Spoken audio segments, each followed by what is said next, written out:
তো পড়ায় লাভ নাই, খালি পড়ায় কোনো লাভ হবে আপনারা যদি নিজেরা না দেখেন?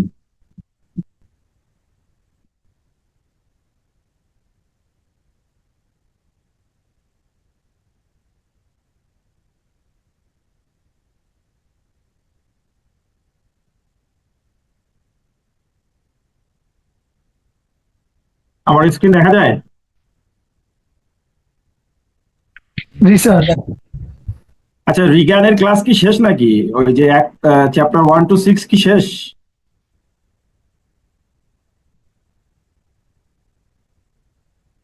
তাহলে আর একটা চ্যাপ্টার বাকি আছে। আর আমি পড়াবো হচ্ছে 7 to 12। তো চ্যাপ্টার 7 হচ্ছে প্ল্যানিং। প্ল্যানিং আমরা অ্যাসুরেন্স কোর্সে চ্যাপ্টার 3 পড়েছি। তো এখানে আমি ক্লাসে যেটা করব, লেকচারের চেয়ে বেশি আমরা একটু কেস দেখার চেষ্টা করব। কারণ কেস সলভ করার টেকনিক জানা বা কেস কিভাবে আমরা সলভ করি বা কোশ্চেনে আসলে কি চাই বা সবাই ফেল করে। যারা ফেল করার একটা বড় রিজন হচ্ছে যে আমরা কোশ্চেনের রিকোয়ারমেন্টটা বুঝি না। কোশ্চেনের রিকোয়ারমেন্ট একটা আসে, আমি বুঝি আর একটা লিখি, তাহলে ভুল। এবং এভাবে কিন্তু আমরা ফেল করি, যদিও এই কোর্সে পাশের রেকর্ড খুব ভালো।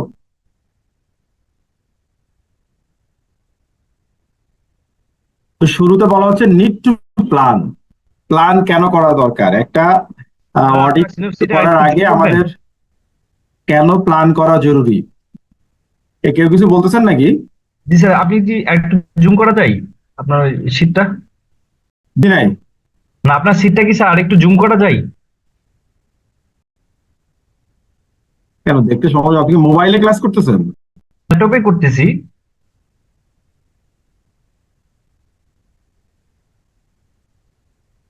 এবার ঠিক আছে? Okay sir. হ্যাঁ, থ্যাংক ইউ স্যার। স্যার আপনি 6 নম্বর চ্যাপ্টার থেকে শুরু করলে ভালো হয়। Acceptance, accepting engagement. 6 নাম্বার পর্যন্ত তো মানে আপনাদের আর এক টিচারের পড়ানোর কথা। স্যার অন্য টিচারের ক্লাস তো নিয়ে আসে তো শেষ, উনি লাস্ট ক্লাসে বলছিল ওনার ক্লাস নেই। তার মানে সে 6 পড়াবে না? ওনার তো ক্লাস শেষ বলে দিছে উনি, 1 থেকে 5 পর্যন্ত পড়াবে। আচ্ছা আচ্ছা, ঠিক আছে, তাহলে 6 আমি একদিন পড়িয়ে দিব, ঠিক আছে, কোনো সমস্যা নেই। তো আমরা প্ল্যান করে যদি কোনো অডিট না করি বা প্ল্যান করে যদি কোনো অ্যাসুরেন্স এনগেজমেন্ট শুরু না করি, তাহলে কি হবে? Time might be wasted doing the wrong work. ভুল কাজে আমার সময় নষ্ট হবে। The really important work might not be done at all. আমরা জানি কি যে অডিটের কিন্তু একটা টাইম পিরিয়ড আছে। আমরা যদি আমাদের দেশের সবগুলো আইনকে অ্যাকুমুলেট করি, তাহলে দেখা যায় একটা কোম্পানির তার অ্যাকাউন্টিং ইয়ার শেষ হয় 4 মাসের মধ্যে, মানে 120 days। এর মধ্যে তাকে তার audited financial statement along with audit report বিভিন্ন রেগুলেটরি অথরিটিকে জমা দিতে হয়। যেমন যারা লিস্টেড কোম্পানি, তাকে ডিএসসি তে দিতে হয়, সিএসসি তে দিতে হয়, বিসেক কে দিতে হয়। আবার যারা ব্যাংক, তাদেরকে বাংলাদেশ ব্যাংকে দিতে হয়। আবার সবাইকে আরজিএসসি তে দিতে হয়। তারপরে রিটার্নের সময় এনবিআর কে দিতে হয়। তো আমি কিন্তু আনলিমিটেড টাইম পর্যন্ত অডিট করার সময় পাবো না। সো আমাকে প্ল্যান করে কাজ করতে হবে। আমি যদি শেষ মুহূর্তে এসে দেখি যে অনেক ইম্পর্টেন্ট কাজ আমি শুরুই করি নাই বা ঠিকমতো টাচই করি নাই আমি, তখন এই দোহাই দিয়ে আমি কিন্তু ক্লায়েন্টকে বলতে পারবো না যে আমাকে আরো অনেক সময় দিতে হবে কাজ করতে, কারণ তার রেগুলেটরি কমপ্লায়েন্স আমি মিস করাতে পারি না। এর জন্য তাকে ফাইন পেনাল্টিজ এর সম্মুখীন হতে হতে পারে। ইভেন তাকে এই ফিনান্সিয়াল স্টেটমেন্টের ডিলের জন্য তাকে হাইকোর্ট পর্যন্ত যাওয়া লাগতে পারে। তাহলে আমি যদি ভুল কাজে সময় নষ্ট করি, ইম্পর্টেন্ট কাজগুলো যদি আমি ঠিক মতো না করি, তাহলে কি হবে? Ultimately the wrong conclusion might therefore be drawn. আমি ভুল একটা কনক্লুশন ড্র করব, মানে ভুল একটা ওপিনিয়ন ড্র করব। আমাকে হয়তো, আমরা যদি রিপোর্টিং পড়ি নাই, রিপোর্টিং আপনারা নেক্সট ক্লাসে আগেই পড়তে যাচ্ছেন, তো আমার হয়তো একটা কোয়ালিফাইড ওপিনিয়ন দেওয়ার দরকার ছিল, কিন্তু আমি ঠিকমতো কাজ করার না করার কারণে আমি ভুল করে আনকোয়ালিফাইড ওপিনিয়ন দিয়ে দিলাম। সো এটা কিন্তু আমার অডিট রিস্ক। একটা অডিটের ক্ষেত্রে এরপরে যেটা বলা হচ্ছে, একটা অডিটের ক্ষেত্রে প্ল্যানিং হচ্ছে তার কোয়ালিটি কন্ট্রোল আসপেক্টে যদি চিন্তা করি, আমাদের একটা সিএ ফার্মের জন্য এটা ইজ ভেরি ইম্পর্টেন্ট। আমি যদি প্ল্যান করে কাজ করি তাহলে কি হবে, the right work is done, it is easier two supervise and review that work. Planning করে কাজ করলে এটাকে সুপারভাইজ করা যেমন সহজ, টাইম টু টাইম মনিটরের কথা বলা হচ্ছে, এবং সিনিয়র জুনিয়রকে রিভিউও করতে পারে। and therefore it adds to the quality of the whole engagement। এর ফলে কি হবে, টোটাল এনগেজমেন্টের কোয়ালিটি এনশিওরড হবে। যেমন আমাদের এখানে রিভিউ কি, অডিট জুনিয়রকে অডিট সিনিয়র রিভিউ করে, সিনিয়রকে জব ইনচার্জ রিভিউ করে, জব ইনচার্জকে সুপারভাইজার রিভিউ করে, সুপারভাইজারকে ম্যানেজার রিভিউ করে। অনেক সময় পার্টনার ম্যানেজারের মধ্যে ডিরেক্টর থাকে, ম্যানেজারকে ডিরেক্টর রিভিউ করে আর ডিরেক্টরকে পার্টনার রিভিউ করে।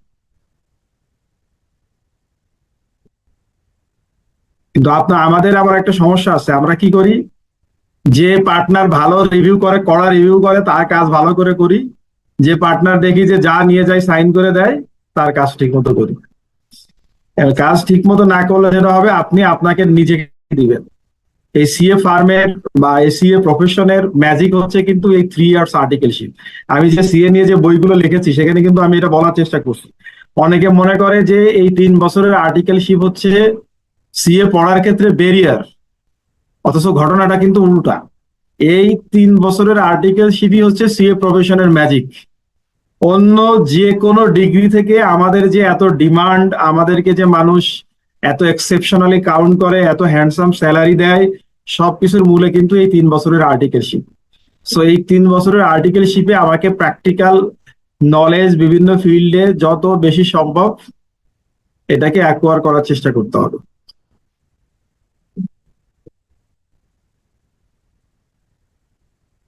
আমরা যদি এতক্ষণ যেটা পড়লাম এটাকে সামারি করি, তাহলে প্ল্যানিং অডিটরকে কি হেল্প করে, হোয়াট টু ডু, কি করতে হবে, হাউ মাচ টু ডু, কতখানি করতে হবে, হোয়ার টু ফোকাস রিসোর্সেস, আমার যে ক্রিটিক্যাল রিসোর্স, আমার যে এক্সপেরিয়েন্স রিসোর্স, তাকে আমি কোথায় ডিপ্লয় করব। অবভিয়াসলি যেগুলো আমার ক্রিটিক্যাল বা রিস্কি এরিয়া, যেগুলো সেন্সিটিভ এরিয়া, যেগুলো ইম্পর্টেন্ট এরিয়া আমার ক্লায়েন্টের, সেখানে আমি আমার এক্সপেরিয়েন্স এবং কোয়ালিটিফুল রিসোর্সকে ডিপ্লয় করব। Third, the important matters that need dealing with, যে ইম্পর্টেন্ট যে সিগনিফিকেন্ট বিষয়গুলো আমাকে ডিল করতে হবে through out my audit or at the time of making my conclusion, my drawing my opinion. So এটা আমাকে, আমি যদি শুরুতে প্ল্যানিং করে কাজ করি তাহলে এটা আমাকে হেল্প করবে। Overall audit strategy and audit plan, এটা কিন্তু আমরা অ্যাসুরেন্স করতে পড়েছি অডিট স্ট্র্যাটেজি কি আর অডিট প্ল্যান কি। ওটা যদি আমরা রিক্যাপ করি খুব সহজে যদি বলি, আচ্ছা গত ক্লাসে তো আমি এগুলো পড়িয়েছি না আপনাদেরকে, একটা ক্লাস নিয়েছি না আমি আপনাদেরকে একটা ক্লাস আমি নিয়েছি নাকি নেই নাই? স্যার নিয়েছিলেন। সেখানে আমরা এই অডিটিং এর এই যে অডিট স্ট্র্যাটেজি, অডিট প্ল্যান, এই কনসেপ্ট গুলো আমরা পড়েছি না? ফার্স্ট এর দিন করছিলেন একটু রিভিউ। হ্যাঁ, তাহলে তো পড়ানো হয়েছে। তারপরে যদি আমি একটু জাস্ট হালকা টাচ করি, অডিট স্ট্র্যাটেজি হচ্ছে একটা অডিটের শুরু থেকে শেষ পর্যন্ত যে বিষয়গুলো নিয়ে আমাকে কাজ করতে হবে তার একটা সামারি, একটা জেনারেল গাইডলাইন, খুব সহজ কথা। আর অডিট প্ল্যান হচ্ছে ওই জেনারেল গাইডলাইনের ডিটেল ভার্সন। অডিট স্ট্র্যাটেজিটা হবে জেনারেল গাইডলাইন। কেন? এই অডিট স্ট্র্যাটেজি আমি যদি ম্যানুফ্যাকচারিং কোম্পানিতে অডিট করি মোরলেস একরকম, আবার সার্ভিস ওরিয়েন্টেড অর্গানাইজেশন হোক, ব্যাংক, ফিনান্সিয়াল ইনস্টিটিউশন, আমার জেনারেল গাইডলাইন কিন্তু একই রকম। বাট আমি যখন এই জেনারেল গাইডলাইনটাকে একটা স্পেসিফিক ক্লায়েন্টের ক্ষেত্রে কাস্টমাইজ ওয়েতে ইন ডিটেল প্রত্যেকটা বিষয়কে এলাবোরেটলি ভাঙবো, তখন ওই পার্টিকুলার ক্লায়েন্টের ক্ষেত্রে আমার ওই অডিট স্ট্র্যাটেজি হয়ে যাবে অডিট প্ল্যান। এরপরে যেটা বলা হচ্ছে, এখন তো যেমন আমরা ওই যে কেসওয়ার সফটওয়্যার অনেক ফার্ম আমরা ইউজ করা শুরু করছি, যে এখন তো অডিটের সফটওয়্যার পাওয়া যায়। সো সেখানে প্ল্যানিং সেকশনে বিভিন্ন ধরনের কোশ্চেনিয়ার থাকে, বিভিন্ন ধরনের চেক লিস্ট ফিল আপ করতে হয়। এই স্ট্যান্ডার্ড ফর্ম আমরা ইউজ করে থাকি। সো স্ট্যান্ডার্ড ফর্মের সুবিধা অসুবিধা দুইটাই আছে। স্ট্যান্ডার্ড ফর্ম ইউজ করার সুবিধা হচ্ছে যে অ্যাটলিস্ট ওই জিনিসগুলো আমরা এনশিওর করব, বা ওই জিনিসগুলো আর ভুল হবে না। কিন্তু আমি যদি এইটা ক্লায়েন্টের জন্য টেইলরিং করে না নিই, ক্লায়েন্টের ওই স্পেসিফিক ক্লায়েন্টের ক্ষেত্রে যদি আমি কাস্টমাইজ করে না নেই, তাহলে হতে পারে যে অনেক কি ইস্যুস বা অনেক ইম্পর্টেন্ট ইস্যু আমি মিস করে যেতে পারি। বিশেষ করে একটা ক্লায়েন্টের তার যে আমরা যেটাকে বলি একদম অডিটের যে বেসিক জিনিস, যে understanding the entity and it's environment. So ওই পার্টিকুলার অর্গানাইজেশনের বিজনেস এনভায়রনমেন্ট, তার রিস্ক অ্যাসেসমেন্ট এর জন্য আমাকে কিন্তু কাস্টমাইজ ওয়েতে আমার এই প্ল্যানিংটাকে সাজাতে হবে। ওই জেনারেল গাইডলাইনটাকে হুবহু অ্যাডপ্ট করলে আমার হবে না। এরপরে যেটা বলা হচ্ছে যে আমি কাজের শুরুতে যে প্ল্যানিংটা করলাম, এই প্ল্যানিং এ আমি যে স্ট্রিক্ট থাকবো এমন কোনো কথা নেই। আমার অডিট সামনে যত আগাবে, অডিট যত প্রোগ্রেস হবে, টাইম টু টাইম আমার স্ট্র্যাটেজি হোক বা আমার প্ল্যান হোক, এটাকে আমাকে রিভাইজ করা লাগতে পারে, আমাকে এটা আপডেট করা লাগতে পারে।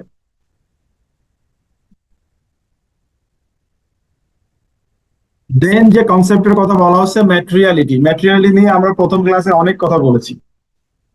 খুব সহজ ভাষায় ম্যাটেরিয়ালিটি কি, যেটা ইউজারের ইকোনমিক ডিসিশন মেকিং এ যে ইনফরমেশনের ইনফ্লুয়েন্স আছে। তার মানে হচ্ছে ইউজার, তার কাছে একটা তথ্য থাকলে সে ডিসিশন নিত, না থাকলে তার ডিসিশনটা অন্যরকম হতো।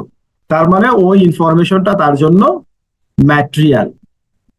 আর আমাদের অডিটের পার্সপেক্টিভে ম্যাটেরিয়ালিটি হচ্ছে, অডিটরের পার্সপেক্টিভে ম্যাটেরিয়ালিটি হচ্ছে যে পর্যন্ত আমি এরর বা মিসস্টেটমেন্ট বা কন্ট্রোল ডেভিয়েশন আমি অ্যাকসেপ্ট করব, যে এই পর্যন্ত আমি আমার অডিট রিপোর্টকে মডিফাই করব না, সেটা হচ্ছে আমার অডিটের ক্ষেত্রে ম্যাটেরিয়ালিটি।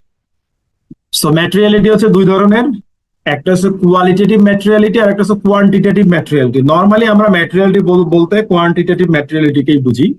এই কোয়ান্টিটেটিভ ম্যাটেরিয়ালিটির ক্ষেত্রে একটা কাট অফ পয়েন্ট বা থ্রেশহোল্ড লেভেল থাকে। ওই লেভেলটা ক্রস করলেই আমাদের কাছে ওই ইস্যুটা ম্যাটেরিয়াল হয়ে যাবে। বাট ম্যাটেরিয়াল হওয়ার জন্য একটা ইস্যুই যে আমার থ্রেশহোল্ড লেভেল পার হতে হবে এমন কোনো কথা নাই। মনে করেন যে আমরা কি করলাম, ম্যাটেরিয়ালিটি সিলেকশনের বিভিন্ন বেজ আছে, যদিও হার্ড অ্যান্ড ফাস্ট কোনো ফর্মুলা নাই। যেমন আমরা এখানে বলছি যে রেভিনিউর ক্ষেত্রে 0.5% থেকে 1% ফিগার হবে ম্যাটেরিয়াল, প্রফিট বিফোর ট্যাক্স এর ক্ষেত্রে 5% টু 10%, গ্রস অ্যাসেটের ক্ষেত্রে 1% টু 2%। এগুলো ওয়ার্ল্ড ওয়াইড সিএ ফার্মগুলো ইউজ করে।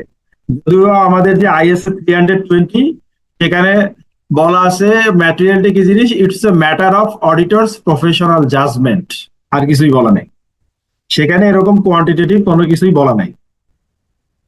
তো আমরা যদি ধরে নেই, আমরা খুব ছোট একটা স্মল অর্গানাইজেশনের কথা যদি চিন্তা করি, যে এইভাবে এই পার্সেন্টেজ ধরে আমরা ম্যাটেরিয়ালিটি লেভেল বের করলাম সে 10 লক্ষ টাকা।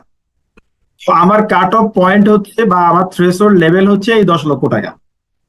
এই 10 লক্ষ টাকা একটা ট্রানজেকশনের মিস স্টেটমেন্টে ক্রস করতে পারে, অথবা এটা বলা হয় যে ইন্ডিভিজুয়ালি অর ইন এগ্রিগেট, অথবা কয়েকটা ট্রানজেকশন মিলে। একটা ট্রানজেকশন মনে করেন 5 লক্ষ টাকা, একটা 3 লক্ষ টাকা, একটা 2 লক্ষ টাকা, আর একটা 1 লক্ষ টাকা। চারটা যোগ করলে হয়ে গেলে 11 লক্ষ টাকা। চারটা মিলে এই চারটা মিস স্টেটমেন্টকে অ্যাকুমুলেট করলে আমার কাছে ওইটা হয়ে যাবে ম্যাটেরিয়াল। আমি এটার জন্য রিপোর্টকে মডিফাই করব, কোয়ালিফাই করব। আর একটা যেটা বললাম ম্যাটেরিয়ালিটি, আর একটা হচ্ছে কোয়ালিটেটিভ ম্যাটেরিয়ালিটি, যেটা হচ্ছে নেচার বা কোয়ালিটি। কোয়ালিটেটিভ ম্যাটেরিয়ালিটির ক্ষেত্রে সবচেয়ে টিপিক্যাল এক্সাম্পল হচ্ছে transaction with related parties.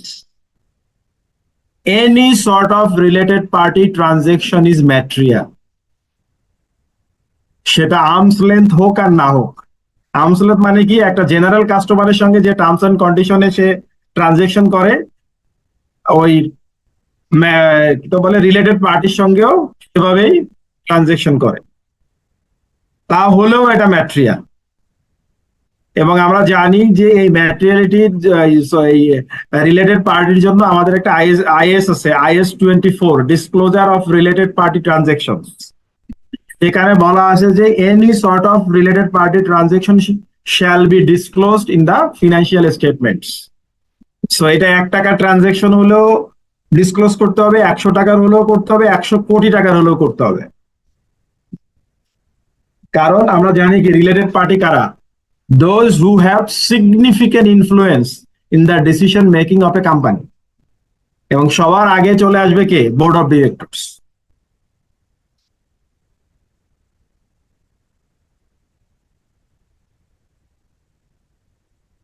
Qualitative materiality দেখেন, এখানে একটা উদাহরণ দেওয়া আছে যে আপনি যদি 1000 টাকা লসকে 1000 টাকা প্রফিট করতে চান, তাহলে আপনার কত টাকা ম্যানিপুলেশন করতে হবে? 2000 টাকা। 2000 টাকা ম্যানিপুলেশন করতে হবে। আমরা যদি একটু আগেই ম্যাটেরিয়ালিটির একটা থ্রেশহোল্ড ধরেছিলাম 10 লক্ষ টাকা, তাহলে এটা কি 10 লক্ষ টাকা ক্রস করেছে? না, ক্রস করে নাই। সো আমি যদি কোয়ান্টিটেটিভ গ্রাউন্ডে চিন্তা করি তাহলে এটা কিন্তু ম্যাটেরিয়াল না। বাট যদি কোয়ালিটেটিভ গ্রাউন্ডে চিন্তা করি, এটা একটা লুজিং কনসার্নকে প্রফিটেবল কনসার্ন করে ফেলছে।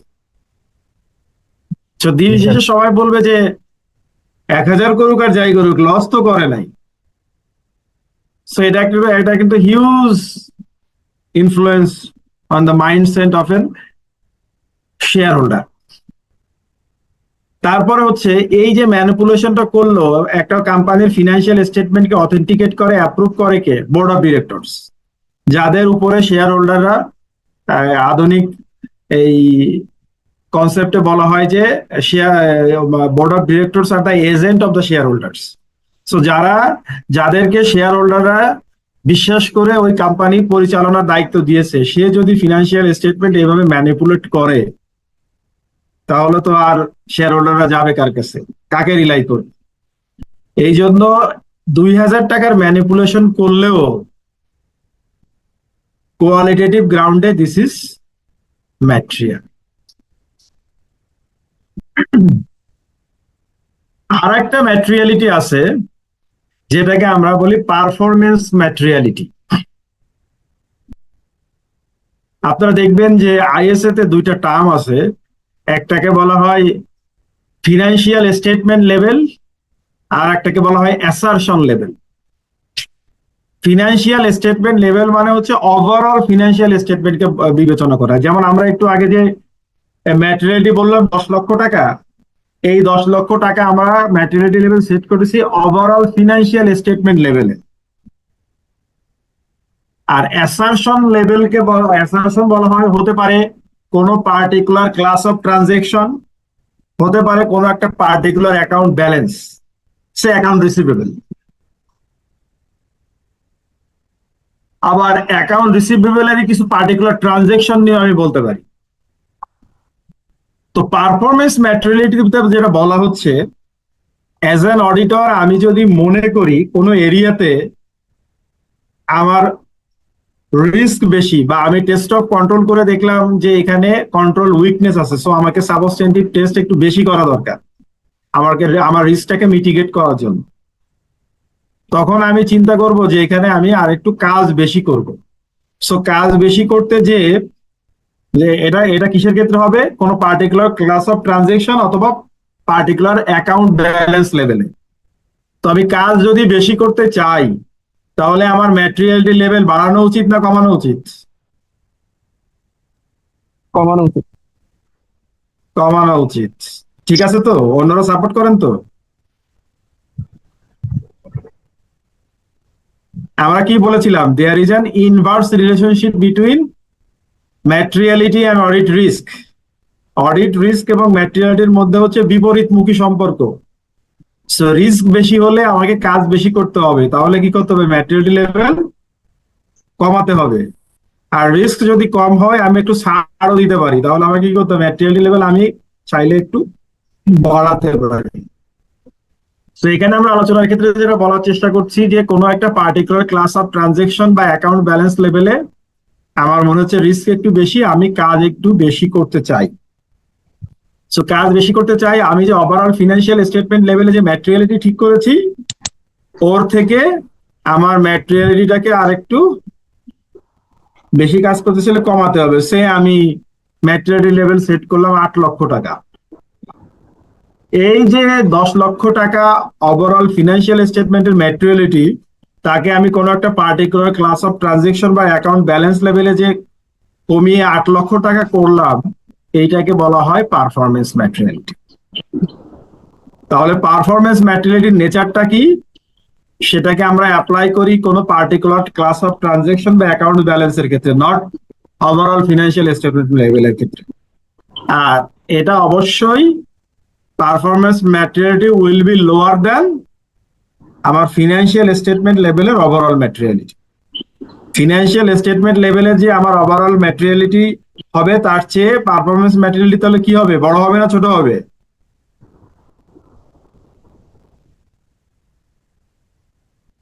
আমার কথা কি বোঝা যাচ্ছে? ছোট হবে। ছোট হবে। আমার কথা কি আপনারা বুঝতে পারতেছেন নাকি বোঝা যাচ্ছে না? বুঝতে না পারলে কিন্তু কোশ্চেন করতে হবে ক্লাসে। এই কোশ্চেন না করলে কিন্তু আমার জন্য is very difficult to understand যে আমি যে কনসেপ্টটা বোঝাচ্ছি আপনারা বুঝতে পারলেন কি পারলেন না। তাহলে বোঝা যাচ্ছে পারফরমেন্স, স্যার, হ্যাঁ বোঝা যাচ্ছে স্যার।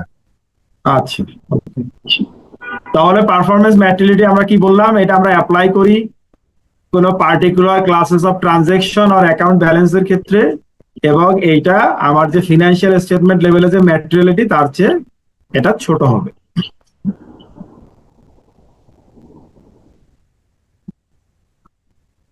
অ্যানালিটিক্যাল প্রসিডিউরও কিন্তু আমরা গত ক্লাসে যখন আমরা আমাদের বেসিক কনসেপ্ট নিয়ে আলোচনা করেছি, সেখানে আমরা এটা আলোচনা করেছি। সো অ্যানালিটিক্যাল প্রসিডিউরের মাধ্যমে আমরা কি করি, বোথ ফিনান্সিয়াল এবং নন ফিনান্সিয়াল যে ইনফরমেশন বা ডাটা, তাদের মধ্যে এই রিলেশনশিপ বিল্ড আপ করার চেষ্টা করি। এটার মাধ্যমে আমরা বিভিন্ন ধরনের যে ফ্লাকচুয়েশন বা ইনকনসিস্টেন্সি, সেটা দেখার চেষ্টা করি। যেমন এখানে কিছু উদাহরণ দেওয়া আছে যে comparable information for prior periods. যেমন আমরা কি করি, অডিট করতে যে লিড শিডিউল সাবশিডিউল করি, কারেন্ট ইয়ার থেকে লাস্ট ইয়ারের ফিগারকে মাইনাস করি, করে ডিফারেন্সটা বাইর করি। এটার কারণ কি, আমরা দেখি যে কোন কোন জায়গাতে এই বছরে সিগনিফিকেন্ট চেঞ্জ এসেছে, তো সেখানে আমরা কাজ বেশি করতে চাই। আবার কি করি, বাজেটের সঙ্গে অ্যাকচুয়ালের কম্পারিজন করি, করে দেখি কোথায় কোথায় বাজেট ভেরিয়েন্স বেশি, যেখানে অ্যাডভার্স ভেরিয়েন্স বেশি, সেই জায়গাতে আমরা ডিগ ইন করে রিজনটা বোঝার চেষ্টা করি যে এখানে কেন পার্থক্যটা হলো, এত সিগনিফিকেন্ট ডেভিয়েশনটা কেন হলো। আবার অনেক সময় আমরা কি করি, সিমিলার ইন্ডাস্ট্রিতে সে গ্রস প্রফিট, তারপর সেলস টু অ্যাকাউন্ট রিসিভেবল, এই বিভিন্ন ধরনের যে রেশিও, এইগুলো আমরা বোঝার চেষ্টা করি বা দেখার চেষ্টা করি যে ইন্ডাস্ট্রি অ্যাভারেজের সঙ্গে আমার অডিট ক্লায়েন্টের যে রেশিও, এগুলো কনসিস্টেন্ট কি। যদি ইনকনসিস্টেন্ট হয় বা অনেক কম বা বেশি হয়, তাহলে সেই এরিয়াতে আমাদেরকে ফার্দার ডিগ ইন করতে হয় যে এই ডিফারেন্সটা কেন হলো, অন্য সমস্ত কোম্পানি থেকে সে এখানে ডিফারেন্টলি পারফর্ম কেন করলো। তারপর আমরা অনেক সময় ফিনান্সিয়াল ডেটার সঙ্গে নন ফিনান্সিয়াল ডেটা কম্পেয়ার করি। যেমন আমরা স্যালারি অ্যান্ড অ্যালাউন্স বা পেরোল কস্টের সঙ্গে নাম্বার অফ এমপ্লয়িজ এর কম্পারিজন করি। আমি জানি না গত ক্লাসে আপনাদেরকে আমি এটা নিয়ে একটা উদাহরণ দিয়েছিলাম কিনা। এক্ষেত্রে ভালো একটা উদাহরণ হচ্ছে ব্রাক, আমাদের যে এনজিও ব্রাক। ব্রাক হচ্ছে কি ওয়ার্ল্ডের সবচেয়ে বড় এনজিও। ওয়ার্ল্ডের শুধু বড় এনজিও না, বাংলাদেশের পার্সপেক্টিভে after the government, BRAC is the largest employer. গভর্নমেন্টে যারা চাকরি করে, সরকারি চাকরি যারা করে, তারপরে যে অর্গানাইজেশনের সবচেয়ে বেশি মানুষ চাকরি করে সেটা হচ্ছে এই ব্র্যাক। তো আপনি যদি ব্র্যাকে অডিট করতে যেয়ে ও স্যালারি অ্যালাউন্স নিয়ে কাজ করতে চান, ডিটেল লেভেলে যদি আপনি কাজ করতে চান, তাহলে 6 মাস আপনার স্যালারি নিয়ে কাজ করতে হবে। তো এখানে আমরা এই অ্যানালিটিক্যাল প্রসিডিওর অ্যাপ্লাই করতে পারি। আমরা কি করতে পারি, ব্র্যাকের এইচআর বা ফাইন্যান্সের কাছ থেকে যাদের কাছে ডেটা থাকুক না কেন, আমরা জিজ্ঞেস করতে পারি আপনাদের কত ক্যাটাগরির এমপ্লয়ি আছে। ওই ক্যাটাগরি ওয়াইজ আমাকে পে স্কেল বা অ্যাভারেজ স্যালারি আপনি আমাকে দিবেন, উইথ ইনক্রিমেন্ট, জেনারেল ইনক্রিমেন্ট, এগুলো অ্যাডজাস্ট করে, এবং প্রত্যেক গ্রেডে নাম্বার অফ এমপ্লয়িজ আমাকে দিবেন। তো আমরা কি করতে পারি, সে আমাকে যে অ্যাভারেজ পে প্যাকেজটা দিল ওইটা নাম্বার অফ এমপ্লয়িজ দিয়ে মাল্টিপ্লাই করে আমরা একটা গ্র্যান্ড টোটাল বের করবো, করে দেখবো যে সারা বছরের যে স্যালারি এন্ড অ্যালাউন্সের যে ফিগার, তার কাছাকাছি একটা ফিগার হয়েছে কিনা। যদি কাছাকাছি একটা ফিগার আমরা পাই, এটা তো এক্স্যাক্টলি মিলবে না, তখন আমরা বড় ধরে নিতে পারি যে মোটা দাগে স্যালারি এন্ড অ্যালাউন্সের ফিগার ঠিক আছে।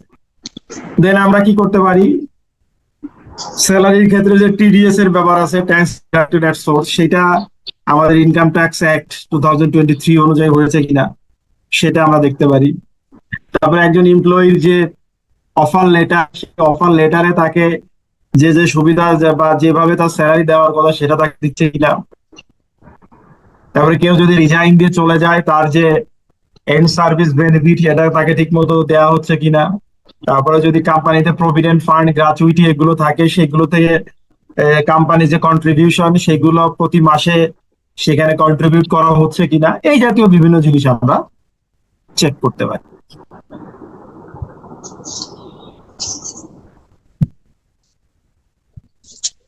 এরপরে দুইটা জিনিস আছে, যে benefits and limitations of analytical procedure.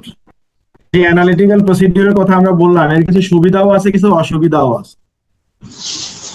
সুবিধাতে কি বলা হচ্ছে, identifies items for attention that detail test May miss.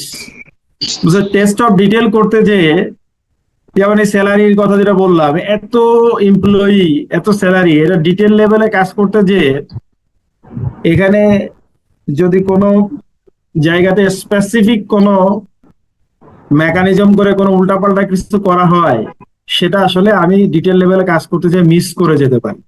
So analytical procedure, যেমন একটা এক্সাম্পল হচ্ছে রেশিও অ্যানালিসিস, বা এর আগে যেটা বললাম বাজেটের সঙ্গে অ্যাকচুয়ালের কম্পারিজন, এইগুলো আসলে অ্যানালিটিক্যাল প্রসিডিউর অ্যাপ্লাই করার কাজ হচ্ছে আমাকে খুঁজে বের করা যে আসলে কোন জায়গাতে আমি ফার্দার ডিগ ইন করবো। এই অ্যানালিটিক্যাল প্রসিডিউর আমাকে সিগন্যাল দিবে, ওর যে রেজাল্টটা আমাকে সিগন্যাল দিবে যে এখানে সমস্যা থাকার সম্ভাবনা আছে, ওইটাই বলা হচ্ছে। এটা হচ্ছে আমার সুবিধা। uses information outside accounting records, for example budgets। বলছে অ্যানালিটিক্যাল প্রসিডিউর করতে যে আমরা অ্যাকাউন্টিং রেকর্ডের বাইরেও আমাদের কাজ করার সুযোগ হয়, বাইরের ইনফরমেশনও ইউজ করার সুযোগ হয়, যেমন budget. allow comparison of data from different sources, বিভিন্ন সোর্সের ডাটার সঙ্গে আমরা কম্পেয়ার করতে পারি। যেমন আমার অডিট ক্লায়েন্টের সঙ্গে ওই সেম ইন্ডাস্ট্রিতে তো সেম সাইজের অন্য কোম্পানির ইনফরমেশনের সঙ্গে আমি কম্পেয়ার করতে পারি, ইন্ডাস্ট্রি অ্যাভারেজের সঙ্গে কম্পেয়ার করতে পারি। সো বিভিন্ন সোর্স থেকে ডেটা নিয়ে আমি ওই ফিগারটাকে জাজ করার চেষ্টা করতে পারি, ফিগারটাকে অথেন্টিকেট বা ফিগারটাকে চ্যালেঞ্জ করতে পারি, সেটা কতখানি সঠিক সেটা সম্পর্কে আমি একটা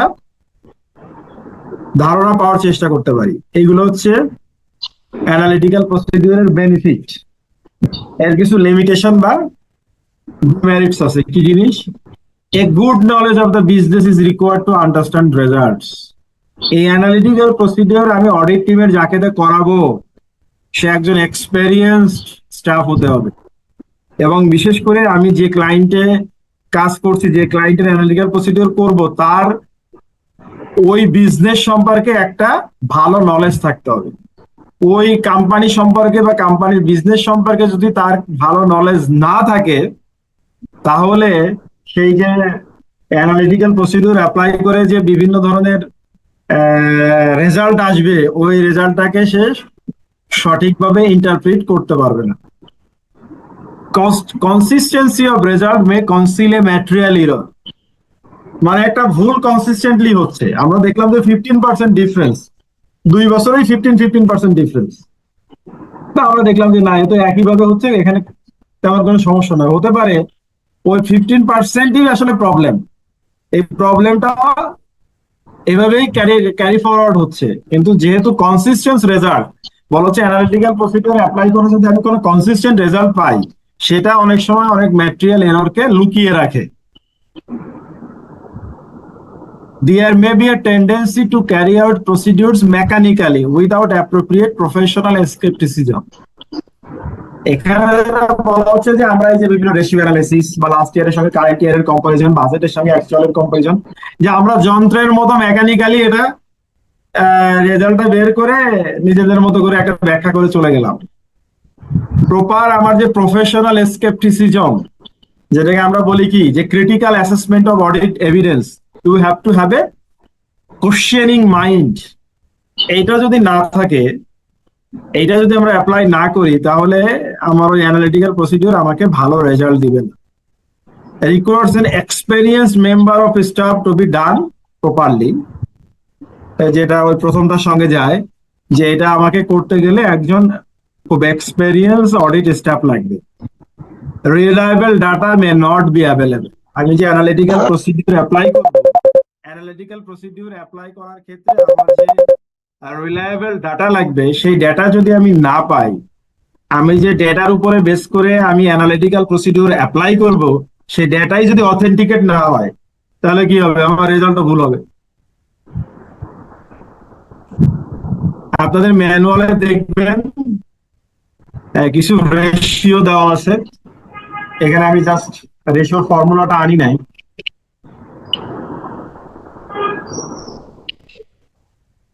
এবং এই অ্যানালিটিক্যাল প্রসিডিউর কিন্তু আপনাদের ফাইনাল লেভেলের কর্পোরেট রিপোর্টিং এর জন্য কিন্তু ইজ ভেরি ইম্পর্টেন্ট।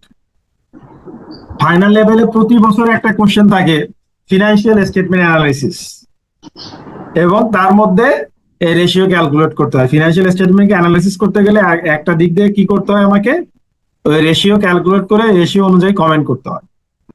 তো রেশিও গুলো সবাই, এই জন্য যেটা বললাম, আপনার এই লেভেলের জন্য এবং ফাইনাল লেভেলের জন্য একটু প্র্যাকটিস করবেন। রেশিও গুলোর যে ফর্মুলা, আমাদের দেশে তো আসলে এক্সামের ক্ষেত্রে যেটা হয়, ফর্মুলা তো দিয়ে দেয় না, সো ফর্মুলা গুলো কিন্তু আপনাদেরকে মুখস্থ করতে হবে, কিছুই করার না।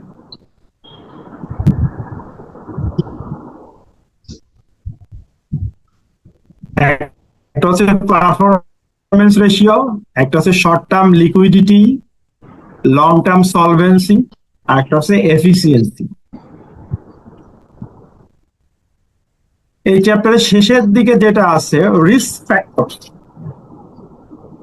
যে প্ল্যানিং স্টেজে অ্যাজ অ্যান অডিটর আমাকে কোন রিস্ক ফ্যাক্টর গুলোর প্রতি নজর দিতে হবে বা আমাকে অ্যাওয়ার্ড থাকতে হবে। প্রথমে বলা হচ্ছে ম্যানেজমেন্ট ওভাররাইড। ম্যানেজমেন্ট যেগুলোর ক্ষেত্রে আইন ভঙ্গ করে নিজেদের মত বা মর্জি অনুযায়ী করার চেষ্টা করে। আমরা জানি যে আইএসএ 240 বলা হচ্ছে যে এরর বা ফ্রড নিয়ে যে আমাদের অডিটিং এর স্ট্যান্ডার্ড। এখানে কি আছে যে দুই ভাবে ফ্রড ফর্জারি হতে পারে, একটা হচ্ছে ম্যানিপুলেশন অফ ফিনান্সিয়াল ইনফরমেশন, আর একটা হচ্ছে মিসঅ্যাপ্রোপ্রিয়েশন অফ অ্যাসেটস। এই দুইটার মধ্যে 90% মিসস্টেটমেন্ট হয় through manipulation of financial information. Financial ইনফরমেশনে ম্যানিপুলেট করে। যেমন আপনারা যদি ওয়ালকমের কেসের কথা আপনাদের মনে থাকে, যে কেসের জন্য এক ভদ্র মহিলার 12 বছরের জেল হয়ে যায়। ওয়ালকমের কেসটা কি ছিল, যে টেলিফোন রেন্ট নেওয়া, টেলিফোন এক্সপেন্স। আমরা জানি কি এক্সপেন্সের নেচারও ডেবিট, অ্যাসেটের নেচারও ডেবিট। কিন্তু অ্যাসেটের সাইডে আমরা কারেন্ট অ্যাসেটে যেগুলো দেখাই, অ্যাসেট মানে কি which will provide future economic benefit, যার থেকে আমি বেনিফিট সামনে পাবো। আর এক্সপেন্স কি, যেগুলোর বেনিফিট আমি অলরেডি কনজিউম করে ফেলছি, খরচ হয়ে গেছে, এখান থেকে আর কিছু চাওয়া পাওয়া আমার নাই। তো ওনারা যেটা করেছিল ম্যানিপুলেশন, সেটা হচ্ছে যে এই টেলিফোন এক্সপেন্সকে এক্সপেন্স হিসেবে চার্জ না করে ব্যালেন্স শিটে অ্যাসেট হিসেবে চার্জ করেছিল। তাহলে কি হলো, আমি যে এক্সপেন্সকে অ্যাসেট হিসেবে চার্জ করলাম, এটার কারণে অ্যাবনর্মালি প্রফিট বাড়বে না কমবে? বাড়বে। নর্মালি প্রফিট বেড়ে যাবে যেহেতু আমার এক্সপেন্স কমে গেছে। আর আমি একই নেচারের জিনিস আমি অ্যাসেটে দেখাচ্ছি, সো আমার ব্যালেন্স শিটও মিলতে কোনো সমস্যা নাই। তো এইভাবে কিন্তু ফিনান্সিয়াল ইনফরমেশন ম্যানিপুলেট করে। এটা বিভিন্ন কারণে করে, যেমন বিদেশে এই জিনিসটা বেশি কেন করে, ওদের যারা সিইও সিএফও ওদের অনেক শেয়ার বা স্টক অপশন থাকে, আমরা যেটা অপশন যেটা পড়ছি ফিনান্সিয়াল ম্যানেজমেন্টের ক্ষেত্রে, ওদেরকে একটা সার্টেন পিরিয়ডের মধ্যে বলে যে তোমাদেরকে এই শেয়ার অপশন দেওয়া হলো, এই পিরিয়ডের মধ্যে তোমরা এটা সেল করতে পারবা। তো ওরা যেটা করে ওই পিরিয়ডের মধ্যে কোম্পানির প্রফিটকে সর্বোচ্চ পর্যায়ে নেওয়ার চেষ্টা করে, কারণ এটা করলে কি হবে, মার্কেটে শেয়ার প্রাইস বেড়ে যাবে, তারা বেশি দামে তাদের শেয়ার গুলো ছেড়ে দিতে পারবে। তো এই ফিনান্সিয়াল মানে ম্যানিপুলেশন অফ ফিনান্সিয়াল ইনফরমেশন এইটাই বেশি হয়। বিশেষ করে ওই যেটা বললাম, তার শেয়ারের বেশি দামে শেয়ার বিক্রি করার জন্য হতে পারে, অথবা ইনসেনটিভ বোনাসের জন্য হতে পারে। বাজেটের প্রফিট টার্গেট যদি মিট না হয় তাহলে ইনসেনটিভ বোনাস পাবে না। তাহলে কি করলো, ব্যাড ডেটের প্রভিশন রাখা উচিত 10%, রাখলো 5%, 50% এক্সপেন্স কমাই দিল।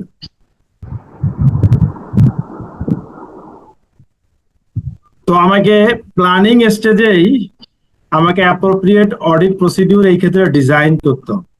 এই প্রসিডিউরের মধ্যে কি কি থাকবে দেখেন, বলা হচ্ছে testing journal entries to ensure they are appropriate. আমরা কিছু ট্রানজেকশন প্রত্যেকটা যে এরিয়াতে আমরা কাজ করব ওই এরিয়ার ক্ষেত্রে আমরা কিছু স্যাম্পল ট্রানজেকশন নিয়ে, যেটাকে আমরা বলি ওয়াক থ্রু টেস্ট, একদম শুরু থেকে শেষ পর্যন্ত দেখব। তো সেক্ষেত্রে আমরা দেখবো যে জার্নাল এন্ট্রিটা ঠিক মতো হচ্ছে কিনা। যেমন ওইখানে আমরা যে ওয়ালকমের কেসের কথা বললাম, ওখানে তো জার্নাল এন্ট্রি ঠিক মতো হয় নাই। টেলিফোন এক্সপেন্স কে ডেবিট না করে ওটাকে অ্যাসেট হিসেবে দেখিয়ে দিয়েছে। Review of accounting estimate to জাজ whether management bias has been applied. যেমন অ্যাকাউন্টিং এস্টিমেটের ক্ষেত্রে একটা টার্ম ব্যবহার করা হয় যেটা আমাদের কনসেপচুয়াল ফ্রেমওয়ার্কে আছে, আইএসআইএফআরএস এর শুরুতে যে ইন্ট্রোডাকশন চ্যাপ্টারটা, এটা সবাই ভালো করে পড়বেন। এটা কিন্তু আপনার সারা জীবনের জন্য লাগবে অ্যাজ এ প্রফেশনাল অ্যাকাউন্ট্যান্ট হিসেবে, আপনি যে কাজই করেন না কেন। আমাদের যত আইএসআইএফআরএস আছে সবগুলো কিন্তু এই কনসেপচুয়াল ফ্রেমওয়ার্কের উপরেই দাঁড়িয়ে আছে। সো অ্যাকাউন্টিং এস্টিমেটের ক্ষেত্রে ওইখানে একটা টার্ম আছে প্রুডেন্স।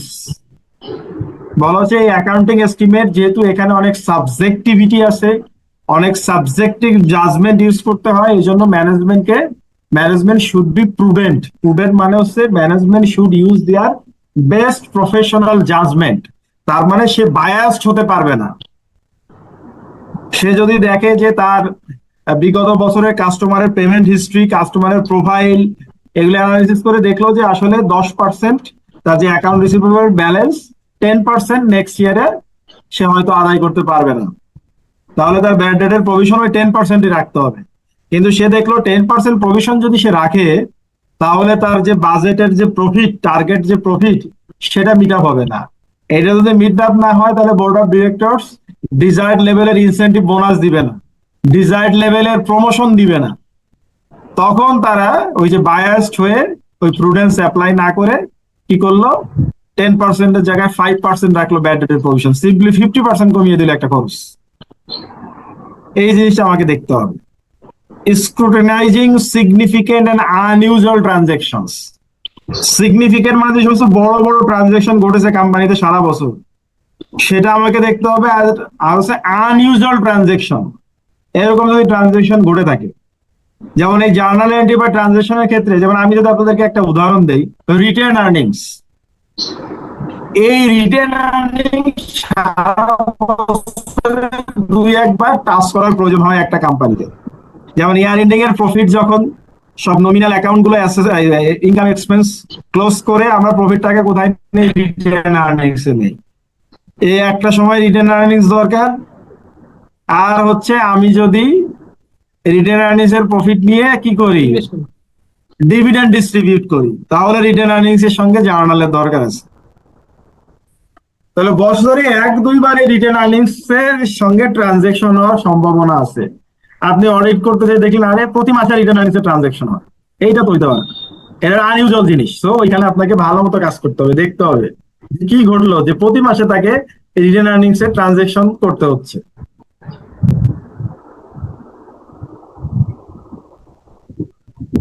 জার্নালের মাধ্যমে কিভাবে ফ্রডুলেন্ট অ্যাক্টিভিটিস হয় সেটা কিভাবে হতে পারে, by inappropriate or unauthorized journal entries. Inappropriate, ভুল এন্ট্রি দিল, অর আনঅথরাইজড জার্নাল এন্ট্রিজ, যার অথরাইজ করার কথা না। একটা ট্রানজেকশন, নিশ্চয় আপনাদের এখান থেকে অনেকে তো চাকরিও করেন, আমরা বলি কি ডেলিগেশন অফ অথরিটি, বা অনেকে বলে টেবিল অফ অথরিটি, যে যেটাই বলুক না কেন। সো ডেলিগেশন অফ অথরিটিতে কিন্তু ফিক্স আপ করা থাকে যে এই ভলিউমের ট্রানজেকশন, এই অ্যামাউন্টের ট্রানজেকশন পর্যন্ত কে এই এন্ট্রি পাস করতে পারবে, কে রিভিউ করবে, কে অথরাইজ করবে। এখন যার অথরাইজ করার কথা না, সে দেখা গেলো একজনের 10 লক্ষ টাকা পর্যন্ত ট্রানজেকশন অথরাইজ করার ডেলিগেশন অফ অথরিটিতে ক্ষমতা দেওয়া আছে, সে আইটি বা আরো কয়েকজন মিলে আদাত করে কি করলো, তাকে 20 লক্ষ টাকা পর্যন্ত সিস্টেমে ট্রানজেকশন করার, অথরাইজ করার পাওয়ার দিয়ে দিত। এইভাবে সে যে 10 লক্ষ টাকার উপরে যত ট্রানজেকশন সে অ্যাপ্রুভ করবে, এগুলো কি হয়ে যাবে? Unauthorized approval. এই অ্যাপ্রুভাল করার অথরিটি তাকে অর্গানাইজেশন দেয় নাই। সো এই জিনিসগুলা তো মানুষ কখন করে, যখন ওই একটা পার্টিকুলার অর্গানাইজেশনের ইন্টারনাল কন্ট্রোল সিস্টেম উইক থাকে। তো অডিটর হিসেবে আমার কাজ কি? অডিটর হিসেবে আমি কি দেখবো? Entries made to unrelated, unused or seldom used accounts. Seldom used account, যেটা আমি বললাম রিটার্ন আর্নিংস। রিটার্ন আর্নিংস কালে ভদ্রে ইউজ হতে পারে, প্রতি মাসে রিটার্ন আর্নিংস এর লেজার ইউজ করার কোনো প্রশ্নই উঠে না। Journals put through by individuals who do not normally make journal entries. এই যে এখানে দিদার ভাই আছে, উনি তো ভাস্ট এক্সপেরিয়েন্স ওনার ব্যাংকিং সেক্টরে। অনেক সময় কি হয় যে ব্যাংকিং আওয়ার শেষ হয়ে গেছে, কিছু ফ্রড ফোর্জারি জার্নাল এন্ট্রি ব্যাংকিং আওয়ারের পরে যে যার এই জার্নাল দেওয়ার অথরিটি নাই, তাকে দিয়ে জার্নাল পাস করাই দিলাম। এরকম হয়েছে, বিভিন্ন ব্যাংকে হয়েছে। Journals recorded at the end of the period or after closure with little or no explanation or description. বিশেষ করে যে সমস্ত অর্গানাইজেশনের সেলস এর উপরে, সেলস রেভিনিউর উপরে বোনাস আছে, সেই সব অর্গানাইজেশনে এই যে পিরিয়ড এন্ডে, যেটাকে আমরা বলি cut off sales, year ending এ এসে যে সেলস গুলো, ওই সময় অনেক সময় আর্টিফিশিয়াল সেল করে, বছরের শেষে এসে আর্টিফিশিয়াল সেলস করে পরের মাসে যে এটাকে আবার রিভার্স করে দেয়, এরকম কাজও অনেকে করে। সো এই জন্য বলা হচ্ছে যে at the end of the period, বছরের শেষের যে জার্নাল এন্ট্রি গুলো, অথবা ক্লোজ করার পরে অনেক সময় করে কি সিস্টেমকে ওপেন করে রাখে, ওপেন করে রেখে জানুয়ারি 10-15 তারিখ, মানে যার ইয়ার এন্ডিং ডিসেম্বরের তার কথা বলছি, যে জানুয়ারি 10-15 তারিখ পর্যন্ত যত সেল করছে ওগুলোকে জোর করে 31 ডিসেম্বরে সেল দেখায়। এই কাজও করে। সো এই জন্য কাট অফ ডেট বা ইয়ার এন্ডিং এর ট্রানজেকশন গুলো দেখতে হবে, এবং বিশেষ করে যে ট্রানজেকশন গুলোর ক্ষেত্রে বলতেছে little or no explanation or description. অনেকে দেখবে মিসেলেনিয়াস, এগুলো বিভিন্ন টার্ম আছে, একটা ভেগ টার্ম ইউজ করে এন্ট্রি দিয়ে রাখছে, অথচ ওই এন্ট্রি একটা উল্টাপাল্টা এন্ট্রি বা ওই ডেসক্রিপশনের সঙ্গে ওটা যায় না। এই জন্য সুইটেবল ডেসক্রিপশন না দিয়ে সে মিসেলেনিয়াস খুব শর্ট একটা কিছু ইউজ করে বসে থাকে। স্যার একটা কোশ্চেন আছে। হ্যাঁ বলেন। স্যার যদি কোনো অর্গানাইজেশন ডিওএ না পাওয়া যায় সেক্ষেত্রে কি করণীয় স্যার? একটা অর্গানাইজেশনে ডিওআই মানে ডেলিগেশন অফ অথরিটির কথা বলতেছেন? জি স্যার। ডেলিগেশন অফ অথরিটি ছাড়া একটা কোম্পানি চলে কিভাবে? স্যার ওখানে বলা আছে যে সিওর সিগনেচার লাগবে শুধু, এছাড়া কোনো পেমেন্ট হবে না, আর কোনো ডিওএ নেই, মানে এভাবেই চলতেছে স্যার। এইগুলো আপনি যেটা বলতেছেন আমি বুঝতেছি, মানে family oriented private limited company না? জি স্যার। এইগুলোতে আসলে মুশকিল, এগুলো আমাদেরও এক্সপেরিয়েন্স আছে। এই মালিকগুলো আসলে নিজেরা মনে করে কি যে সবকিছু সাইনিং অথরিটি আমি, সবকিছু ডিসিশন মেকার আমি, সব চেকের সিগনেচার তো আমি করি, তো আমার কন্ট্রোলে তো সব, মানে এদের মতো বোকা আর কেউ নাই।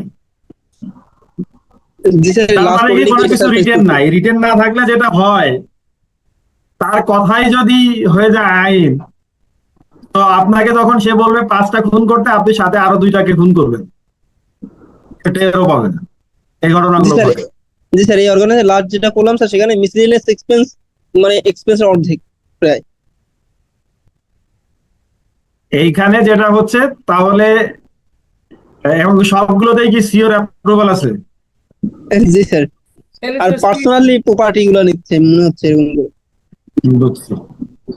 মাঝখানে আমি নাম বলবো না, বাংলাদেশের খুব স্বনামধন্য খুব পাওয়ারফুল একটা গ্রুপ অফ কোম্পানিজে এই যে দেয় না, এই যে দেখবেন যে টেলিভিশনে অ্যাড দেয় না, টেলিভিশনের অ্যাডের ক্ষেত্রে কিন্তু অনেক টাকা খরচ করে। এই অ্যাডের ক্ষেত্রে কিন্তু আবার টাইমিং আছে, peak hour, off peak hour. জি স্যার। এই 5 সেকেন্ড 10 সেকেন্ডের একটা অ্যাডের জন্য কিন্তু 10-20 লাখ টাকা দিতে হয়।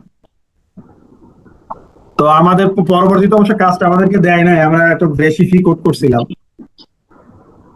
তো তার যে ওই মিডিয়া যে যারা দেখতো, এটা একটা স্পেশাল নেচারের কাজ, তো প্রকিউরমেন্ট পলিসি ফলো করতো না। তো না করে কি করতো, কোম্পানির যে চেয়ারম্যান সরাসরি সবকিছু চেয়ারম্যানের কাছ থেকে অ্যাপ্রুভাল নিত। পরে ওই লোক কি সামাও কিভাবে যেন ধরছে, অনেকদিন হয়ে গেছে। এটা ধরার একটা কারণ হচ্ছে যে অন্য আরেকটা মিডিয়া থেকে, মানে সে যেখান থেকে এই কাজগুলো আউটসোর্স করতো সেটা তারই অর্গানাইজেশন, ওই এমপ্লয়ের অর্গানাইজেশন, এটা কেউ জানতো না। পরে অন্য একটা মিডিয়া থেকে যখন সার্ভিস দিতে গেছে, দেখে যে অনেক কম টাকা। তখন ওই মালিকের সন্দেহ হলো যে এরকম কেন। পরে এটা নিয়ে কাজ করছে, আমি জানি না লাস্টে কি আসছে, যেহেতু কাজটা আমরা করি নাই। অথচ সবকিছুতে কিন্তু তার অ্যাপ্রুভাল আছে। এখন সে বলতেছে আমার অ্যাপ্রুভাল থাকুক আর না থাকুক, আমি প্রমাণ করতে চাই এই লোকটা যদি ফ্রড ফরজারি করে আমি ওকে জেলে ঢুকিয়ে ছাড়বো।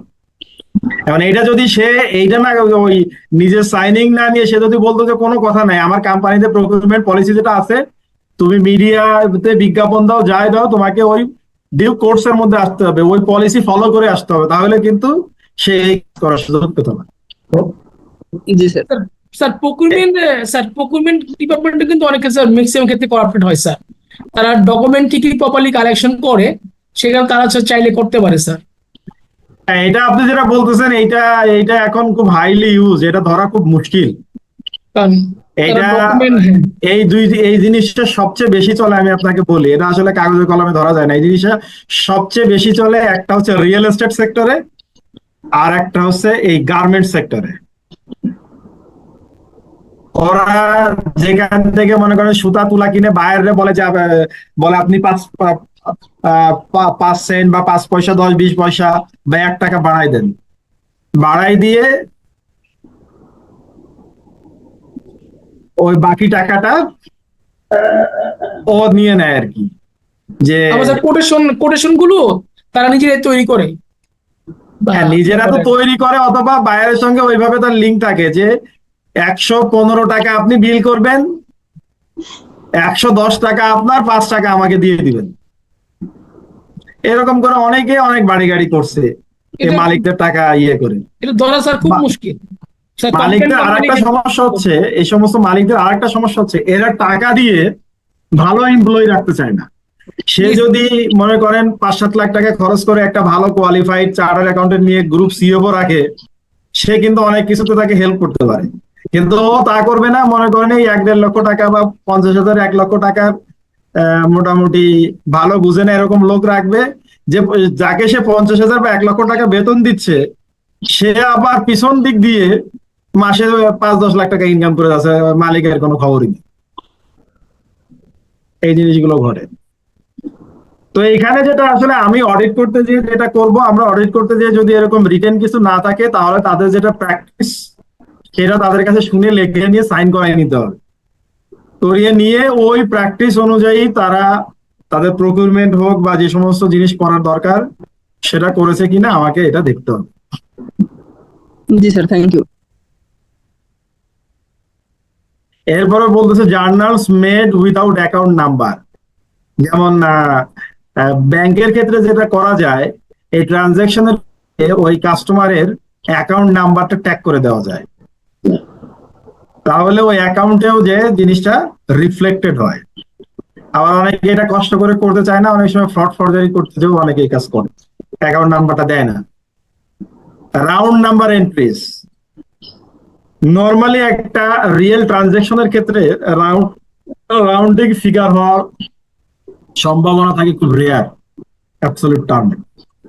আমরা যদি এরকম রাউন্ড নাম্বার অফ এন্ট্রিজ দেখি, এইগুলো একটু ডিগিং করে দেখা যে এখানে কোনো ম্যানিপুলেশন বা ফ্রড ফরজারি আছে কি। এরপরে বলা হচ্ছে রেভিনিউ রিকগনিশন। রেভিনিউ রিকগনিশনের ক্ষেত্রে যেটা বললাম, ম্যানেজমেন্ট একটু আগেই বলে এসেছি যে ম্যানেজমেন্টের যদি যেমন সেলস এর উপরে যদি বোনাস থাকে অথবা বাজেটের প্রফিটের উপরে যদি ইনসেন্টিভ বোনাস থাকে, তখন তারা এই রেভিনিউর ক্ষেত্রে অনেক আর্টিফিশিয়াল রেভিনিউ দেখিয়ে, ফিকটিশিয়াস রেভিনিউ দেখিয়ে বা প্রিম্যাচিউর রেভিনিউ দেখিয়ে তারা তাদের বেনিফিটটাকে ম্যাক্সিমাইজ করার সর্বাত্মক চেষ্টা করে। তো এই ক্ষেত্রে অডিটর হিসেবে আমি যেটা করতে পারি, আমি অ্যানালিটিক্যাল প্রসিডিওর অ্যাপ্লাই করতে পারি, মান্থ টু মান্থ রেভিনিউর কম্পারিজন করতে পারি। সো যে মাসে অনেক বেশি হয়েছে সেই মাসে যে আমি ডিগ ইন করে ট্রানজেকশন লেভেলে কাজ করতে পারি। কাস্টমার কনফার্মেশন, অ্যাকাউন্ট রিসিভেবল আমরা কাস্টমারের কনফার্মেশন পাঠাতে পারি। পরে যেটা, এটা আমি একটু আগেই বলে এসেছি যে review sales near the end of the accounting period and any unusual terms and conditions. এই বছর শেষে যেটাকে আমরা বলি কাট অফ সেলস, এইটাকে ভালো করে দেখতে হবে। অবজার্ভ গুডস বিং ডিসপাসড, সেল হইলে অবশ্যই ওয়্যার হাউস থেকে ডেলিভারি চালানোর মাধ্যমে মালটা বেরিয়ে যাওয়ার কথা। সো এটা আমি ওয়্যার হাউস পর্যন্ত যাই দেখতে পারি যে আসলেই মালটা বেরিয়ে গেছে কিনা। Sales and revenue cut off procedure, ওই যে বললাম ইয়ার এন্ডিং এর জিনিস দেখা। Test of control over electronic revenue recognition, এখন তো সব সিস্টেমেই হয়। সো ওই সিস্টেমের কোনো ম্যানিপুলেশনের সুযোগ আছে কিনা সেই জিনিসটাও আমাদের এজ অ্যান অডিটর দেখতে হবে। এখন আসলে খালি ম্যানুয়াল অডিট করলে হবে না, অডিটের ক্ষেত্রে এখন সিস্টেম অডিট, আইটি অডিট, এটা একটা বড়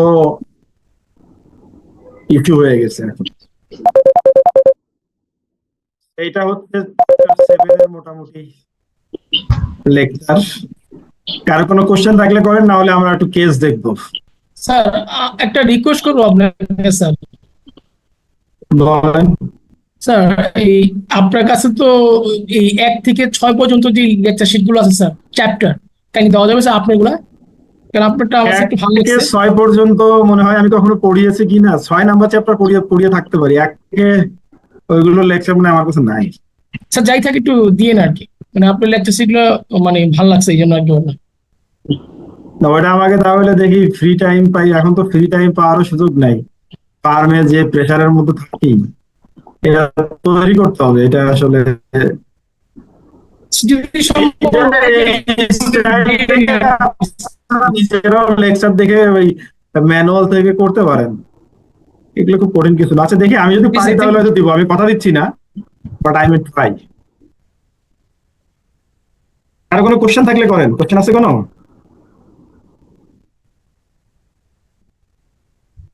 স্যার একটা কোশ্চেন করতে পারি? করেন।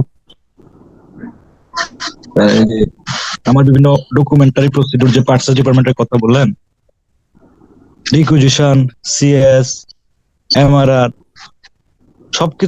সবকিছুই যে ঠিকঠাক করে আনে, তারপরেও একটা স্ক্রিপ্টিসিজম থেকে মনে হয় যে না, কিছু একটা হইছে, কিন্তু প্রমাণ করতে পারতেছে না। সেই ক্ষেত্রে কি করব? কিছু জিনিস আছে আসলে প্রমাণ করা কঠিন। যেমন আমি আমার একটা রিয়েল লাইফ এক্সাম্পল দেই। আমরা একটা ইউএনএফটি এর একটা কাজ করেছিলাম। এই যে এদের অফিস হচ্ছে সম্ভবত ওই যে আইডিবি ভবনের আশেপাশে। আর আপনারা জানেন যে এদের ম্যাক্সিমাম অফিস থাকে হচ্ছে নগর ভবনে, ওই যে দক্ষিণ সিটি কর্পোরেশনের যে বিল্ডিংটা, নগর ভবন। তা আমরা 4টা এনজিওতে, মানে একদম প্র্যাকটিক্যাল উদাহরণ দিচ্ছি, 4টা এনজিওতে মাধ্যমে এরা আরবান হেলথ, এই যে যারা গরিব মানুষ তাদের স্বাস্থ্য বিষয়ক বিভিন্ন সার্ভিস দেয়। তো ওইখানে একটা জিনিস ছিল এসিএস কার্ড। এসিএস কার্ড মানে একটা লাল মতো একটা কার্ড।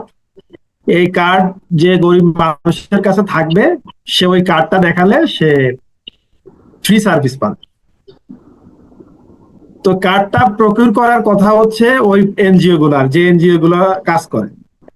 তো 4টা এনজিওর আমরা 4-5টা ব্রাঞ্চে গিয়েছি, সবাই বলতেছে যে এই প্রকিউরমেন্টের সমস্ত ডকুমেন্ট আপনি আমাদের এখানে দেখতেছেন, কম্পারেটিভ স্টেটমেন্ট, কোটেশন থেকে শুরু করে এভরিথিং, কিন্তু এই প্রকিউরমেন্ট আমরা করি নাই, এই প্রকিউরমেন্ট নগর ভবন থেকে করছে। অথচ ডকুমেন্ট বলতেছে প্রকিউরমেন্ট তারা নিজেরা করছে, এবং 1.5 কোটি টাকার প্রকিউরমেন্ট টোটাল। যেখানে যায় তারা, কারণ যেহেতু টাকাগুলো ওরাও খেতে পারে নাই, খেয়েছে ওই নগর ভবনের প্রজেক্টের ডিরেক্টর, এই লেভেলের লোকজন, ওরা সত্য কথা বলতেছে, কিন্তু আমি কোনোভাবে এটা প্রমাণ করতে পারতেছি না। অফিসে এসে রিপোর্টও লিখে ফেলছি, রিপোর্ট লেখা হয়ে গেছে, এখন পার্টনারের কাছে দিব। তখন মানে আমি পাস করছি কিনা ভুলে গেছি, সেকেন্ড ইয়ারে আর্টিকেলশিপের সেকেন্ড ইয়ার বা থার্ড ইয়ার চলে, আমি ঠিক ভুলে গেছি। কিন্তু আমার কাছে মনে হচ্ছে যে আপনি যেটা বললেন, যে মনে হচ্ছে কোথাও না কোথাও সমস্যা আছে। তা আমি চিন্তা করলাম যে সবাই এই কথা বললো, আমারও মনে হচ্ছে সমস্যা আছে। ওয়ার্কিং পেপার ফাইল নিয়ে আবার বসছি। এখন ওয়ার্কিং পেপার ফাইল আমি ওই প্রকিউরমেন্ট রিলেটেড যত ডকুমেন্ট আছে উল্টাচ্ছি। উল্টাতে যে আমি দেখলাম, মনে করেন যে 3 জনের কাছ থেকে কোটেশন নিয়েছে। মনে করেন একজনের অফিস হচ্ছে উত্তরাতে, একজনের অফিস হচ্ছে পুরান ঢাকায়, আর একজনের অফিস হচ্ছে মতিঝিল। 3 জনের কাছ থেকে কোটেশন নিয়েছে হাতের লেখা এক। তার মানে কি ওদের কোটেশনের ব্ল্যাঙ্ক শিট এনে এরা নিজেরাই পূরণ করছে। এবং সব এনজিওর ক্ষেত্রে দেখলাম একই অবস্থা, যে কোটেশন ডিফারেন্ট কোম্পানির কিন্তু হাতের লেখা সেম। সো এইটা দিয়েই আমরা ওই প্রকিউরমেন্টটাকে কোশ্চেনেবল করে দিলাম। পার্টনারও বললো হ্যাঁ এটা ছাড়া যাবে না। অনেক রিকোয়েস্ট করছিল এই আইডিবি ভবনের এখানে, ওই যাদের বাইরের ইয়ের সঙ্গে যারা, এরা আসলে সবাই জড়িত থাকে এগুলোর সঙ্গে, অনেক অনুরোধ করছিল আমাদের যে এই কোশ্চেনেবল প্রকিউরমেন্টটা উঠাই দেওয়ার জন্য। তো স্যার, আমরা মানে স্যার সহ আমরা কেউই এখানে কম্প্রোমাইজ করি নাই। লাস্টে পরে যেটা শুনছিলাম, একটা বড় ফান্ড বাংলাদেশ থেকে পরে চলে গেছিল আর কি এই ফ্রড ফরজারি। তো এইভাবে আসলে মাঝে মধ্যে কিছু প্রমাণ তারা রেখে দেয়, যেটা বললাম যে 3 কোম্পানির প্রকিউরমেন্টে এই কোটেশন শিট পূরণ করছে এক হাতে, একই হাতের লেখা। স্যার বুঝতে পারছি, সবসময় ধরতে পারবেন এমন কোনো কথা নেই। ঠিক আছে, কিন্তু বিষয়টা ছিল রিয়েলি জাজমেন্টাল। হ্যাঁ, রিয়েলি জাজমেন্টাল, এটা এক্সটার্নাল অডিটের ক্ষেত্রে এই পাওয়ারটা থাকে, একটা মন্তব্য স্ট্রংলি করাই যায়। কিন্তু যখন কেউ ইন্টারনাল অডিটের রুল প্লে করে, তখন স্যার এই জিনিসটা একটু না এটা ইন্টারনাল অডিট তো আসলে কি বলবো, ইন্টারনাল অডিট হচ্ছে একটা অর্গানাইজেশনের সবচেয়ে গরম জায়গা। আমি যেটা বলি, মানে আপনার কলিগ, আপনি হচ্ছেন আপনার কলিগের রাইভাল, কারণ আপনার কাজের নেজার হচ্ছে আপনার কলিগের ভুল ধরে। তো ইন্টারনাল অডিটকে আসলে কেউ ওয়েলকাম করে না। আর এখানে ইন্টারনাল অডিটের সবচেয়ে বড় চ্যালেঞ্জ হচ্ছে যদি টপ ম্যানেজমেন্ট বা বোর্ডের সাপোর্ট না থাকে, তাহলে ইন্টারনাল অডিটকে আসলে কাজই করা যায়, ম্যানেজমেন্ট হেল্প করে। ইন্টারনাল অডিটের কাজ আসলে খুবই টাফ, খুবই টাফ। মনে হচ্ছে আমার আমার এক্সপিরিয়েন্স, সিক্স সেন্স এবং কাজের নেচার সবকিছু মনে হচ্ছে না কিছু একটা হইছে এবং হচ্ছে, কিন্তু প্রমাণটা যে গুছায় আইনে রিপোর্টটা নিয়ে এটাকে একটা অ্যাকশনে যাওয়া, এটা সম্ভব না। কিন্তু দিন শেষে কি হবে, এটা না একদিন না একদিন বের হয়ে আসবে, দোষ হবে কার? ইন্টারনাল অডিট ধরতে পারবে কি করছে না। এখানে ক্লাসে অনেক মানুষ আছে, আপনার সঙ্গে প্রাইভেটলি বসলে বা 1-to-1 কথা বললে হয়তো নাম না শুনে ক্লায়েন্টের হালকা কিছু তথ্য জানলে আমি আপনাকে হেল্প করতে পারতাম কিনা জানি না, বাট আমি ক্লাসে কিন্তু কারো নামও বলি নাই। না না আমি যেটা বলছি না, ক্লাসে এই জাতীয় জিনিস, তাহলে আমি আপনাকে জিজ্ঞেস করতাম কি জাতীয় জিনিস নিয়ে আপনি সন্দেহ করতেছেন, আমি আপনার কাছে একটু জিজ্ঞেস করার চেষ্টা করতাম। কিন্তু ক্লাসে আসলে এই জাতীয় জিনিস নিয়ে আলোচনা করা সেন্সিটিভ, আরো রেকর্ডেড ক্লাস। জি স্যার, ওকে স্যার।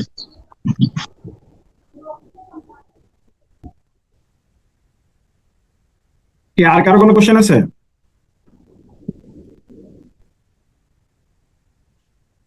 আমরা আবার একটু কেস দেখি।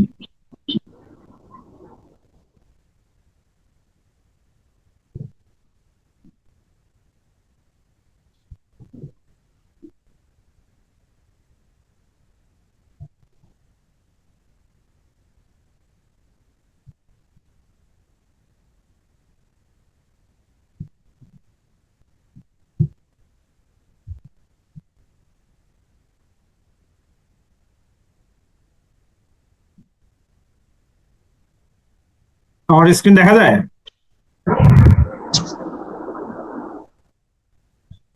প্রথম দুইটা কোশ্চেন ছোট ছোট কোশ্চেন, আমরা 3 নাম্বার কোশ্চেনটা একটু দেখতে চাই। আপনাদের মধ্যে থেকে কেউ যদি ভলেন্টিয়ার করে পড়েন তাহলে ভালো হয়। কে পড়তে চান 3 নাম্বার কেসটা? আছে কেউ পড়ার মতো?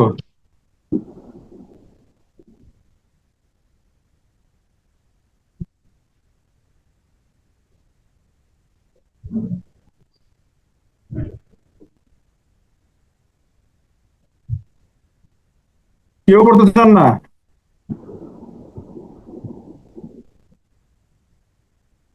আমি পড়লে তো লাভ হবে না, আপনারা পড়লে না লাভ হবে।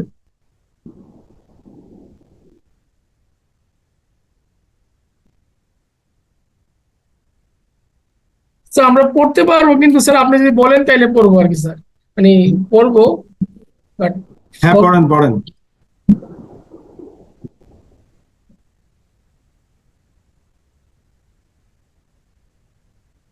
শুরু করেন। শুরু করলাম। হ্যাঁ You are the audit senior of White and Kong and are থামেন planning. থামেন থামেন।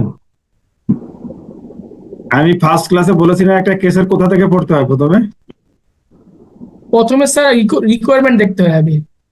তা আপনি কোথা থেকে পড়া শুরু করছেন? ফার্স্ট ক্লাসে আমি ছিলাম না স্যার। সব সময় মাথায় রাখবেন, একটা কেসে প্রথমে রিকোয়ারমেন্ট পড়বেন, না পড়লে আপনি যদি শুরু থেকে পড়েন, প্রথমবার পড়লে আপনার 70-80% সময় নষ্ট হবে, কারণ আপনি জানেন না আপনি কেন কেসটা পড়তেছেন। তাহলে আমার উচিত কি সবার আগে? রিকোয়ারমেন্ট পড়া। রিকোয়ারমেন্ট পড়া। হ্যাঁ এবার শুরু করেন। Using the above information, calculate the relevant ratio for both years, which would assist the audit senior in planning the audit. And from দাঁড়ান দাঁড়ান দাঁড়ান, এক একটা করে যাই। তাহলে 1 নাম্বার কোশ্চেনে আমার কাছে কি জানতে চাওয়া হচ্ছে? রেশিও জানতে চাচ্ছি, রেশিওটা। রেশিও অ্যানালাইসিস করতে বলতেছে, রেশিও ক্যালকুলেট করতেছে যেটা অডিট সিনিয়রের প্ল্যানিং এ কাজে লাগে। আচ্ছা, তারপরে তারপর সেকেন্ডটা বলা হয়েছে, from a review of the above information, the ratios calculated explain the audit risks that arise and describe the appropriate response to these risks. অর্থাৎ রেশিও অ্যানালিসিস করে যে রিস্কটা আসবে, এই রিস্কটা ডিসক্রাইব করে এবং এই রিস্কটা কিভাবে রেসপন্স করা যায় রিস্কটা থেকে। খালি রেশিওর কথা বলছে? দেখেন বলতেছে from a review of the above information, এখানে আরো কিছু তথ্য দেওয়া আছে। এন্ড দ্য রেশিও ক্যালকুলেটর, আপনি যে রিকোয়ারমেন্ট 1 এর যে রেশিও ক্যালকুলেট করছেন এবং কেসের যে আর অন্য ইনফরমেশন দেওয়া আছে, এই দুইটা মিলে আপনাকে অডিট রিস্ক, যে সমস্ত অডিট রিস্ক অ্যারাইজ করতে পারে সেগুলোকে এক্সপ্লেইন করতে হবে। জি, শুধু অডিট রিস্ক এক্সপ্লেইন করলে আপনাকে ছাড়া হচ্ছে না, বলা হচ্ছে অ্যাজ অ্যান অডিটর আপনি প্রত্যেকটা রিস্কের ক্ষেত্রে আপনার রেসপন্স কি, আপনি কিভাবে এটাকে ট্যাকেল দেওয়ার বা মিটিগেট করার চেষ্টা করবেন, সেটাও আপনাকে করতে বলবো। প্ল্যানিং মানে প্ল্যানিং স্টেজ আছে। এবার কেস বলেন। You are the audit senior of White and Kong and are planning the audit of Royal Company for the year ended 30 September 2010. The company produces printers and has been a client of your firm for 2 years. Your audit manager has already had a planning meeting with the finance director. He has provided you with the following notes of his meetings and financial statement extracts. অর্থাৎ financial statement থেকে কি কি বের করা হয়েছে, এটা একটা plan করা হয়েছে, প্ল্যান অনুযায়ী ফাইন্যান্সিয়াল স্টেটমেন্টে কি কি আছে তার নিচে দেওয়া হলো আর কি সংক্ষিপ্ত আকারে। এবং এই কোম্পানিটা এই নিয়ে 2 বছর ওয়েট করতেছে, হোয়াইট এন্ড কং ফার্স্ট টাইম, মানে সেকেন্ড টাইম আর কি এবার এটা। Royal's management has disappointed with the 2009 result, and so in 2010 undertook a number of strategies to improve the trading result. This included the introductions of a generous sales-related bonus scheme for their salesmen and a high-profile advertising campaign. In addition, as market conditions are difficult for their customers, they have extended their credit period given to them. এখানে তিনটা sir মানে তিনটা বিষয় indication explain করা লাগবে না, আপনি পড়ে যান, আপনি পড়ে যান। The finance director of Royal has reviewed the inventory valuation policy and has included additional overhead incurred this year as he considers them to be the productions related. He is happy with that 2010 results and feels that they are a good reflection of the improved training levels. Financial statement extracts from the year ended 30 September 10 and 9. Revenue, cost of sales, gross profit, operating expenses, profit before interest and taxations, inventory receivable, cash and trade receivable, overdraft. তাহলে আমরা প্রথমে ratio calculate করি। কি কি ratio calculate করা যাবে, শুরু করেন।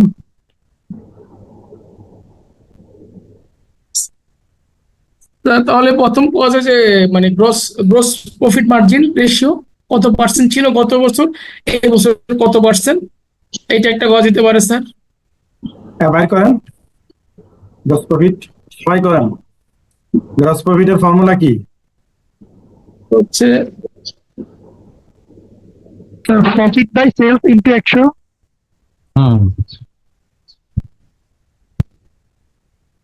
সেলস মানে হচ্ছে এখানে রেভিনিউ।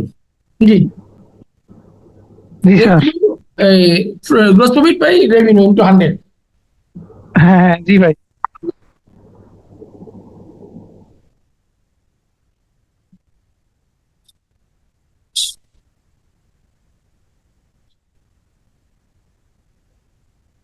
ফিফটি 52.7%, লাস্ট ইয়ার ছিল 8.58।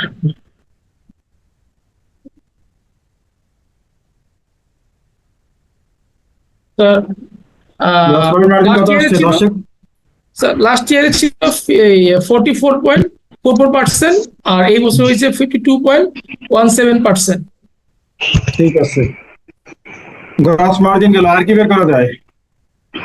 আর বের করা যায় স্যার, স্যার স্ক্রিনটা চলে গেছে স্যার। একটা বের করা যায় হচ্ছে অপারেটিং একটা association operating profit margin issue একটা আছে স্যার, এরকম মনে হ্যাঁ আছে হ্যাঁ, অপারেটিং মার্জিন বের করেন।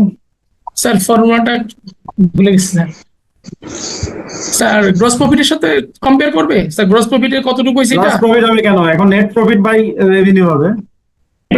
ঠিক আছে, রেভিনিউ তাইলে operating GP ratio, operating ratio তাইলে হলো আমার হচ্ছে 23 অন্যরা করেন, অন্যদের কাছে আছে না, কেসটা তো দিয়ে দিয়েছি আপনাদের।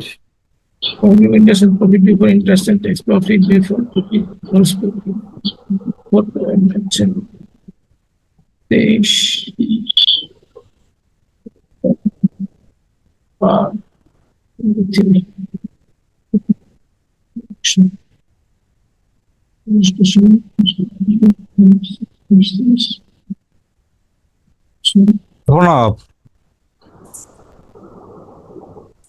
প্রণব রে,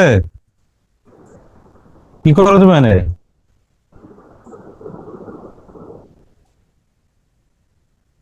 তার অপারেটিং প্রফিট আসছে হচ্ছে 19.56 এই বছর 10-এ, আর হচ্ছে 9-এ আসছে 22.22%। এখানে একটা স্যার আমাদের কোশ্চেন আসছে, তাহলে অপারেটিং প্রফিট আমার লাইট বন্ধ করে আসো। কমে গেছে, রেভিনিউ বেশি আসছে গত বছরের তুলনায়। আচ্ছা, আমরা অ্যানালাইসিস পরে করি।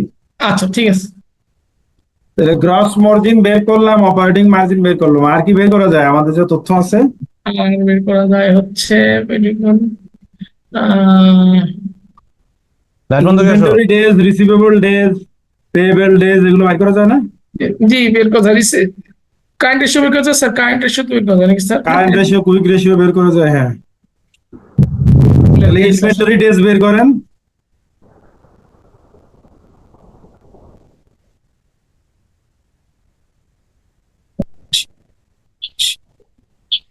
এসব ফর্মুলা গুলো মনে নাই আর ডায়াবেটিস ডায়াবেটিস ক্যাশ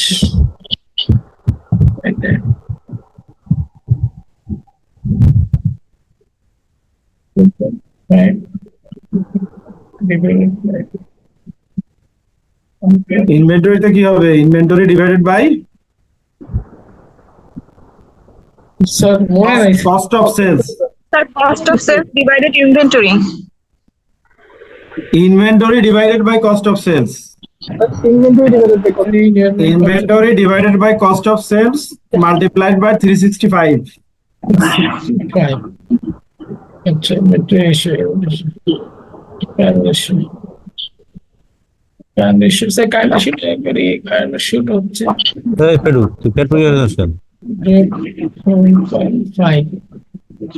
ভাগ হচ্ছে আমি তো ফর্মুলা বলে দিলাম, সবাই বের করেন তাহলে। ইনভেন্টরি কি হয়? ইনভেন্টরি ডেজ কি আসে? শোনা বাবা, কস্ট ইনভেন্টরি হচ্ছে 2.1 divide by cost of sales কত 11 10 আসবে 70 ডেজ আর 9 আসবে 58 ডেজ। দেখেন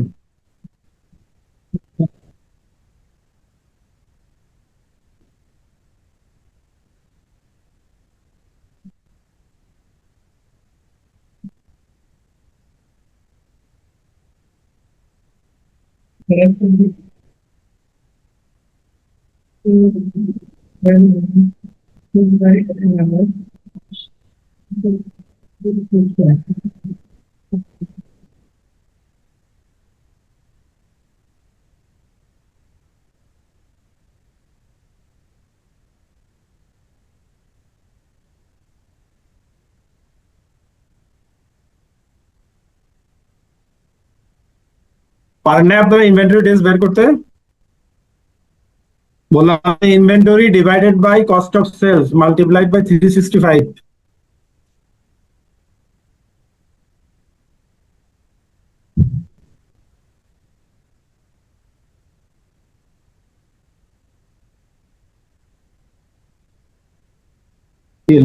it was a 69.68 days আর এটা হচ্ছে 56.96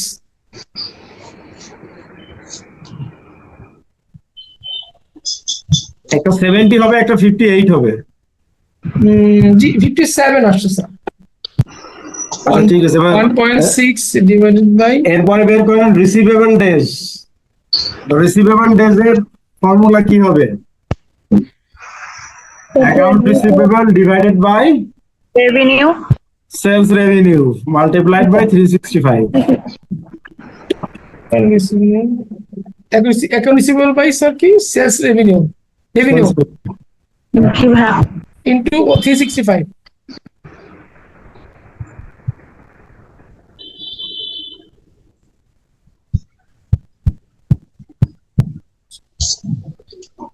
Right. 23 365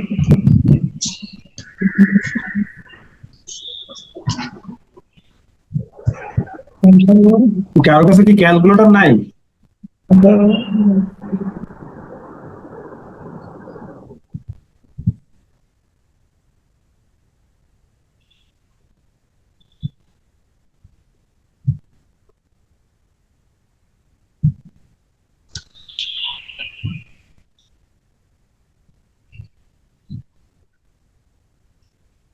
$71.41 days. Let's see.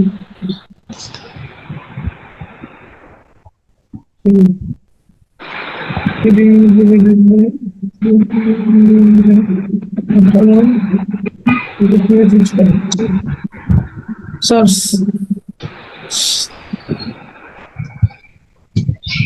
Sir 10 আসছে 71 days আর হচ্ছে 9 আসছে 60.83 days মানে 61 days।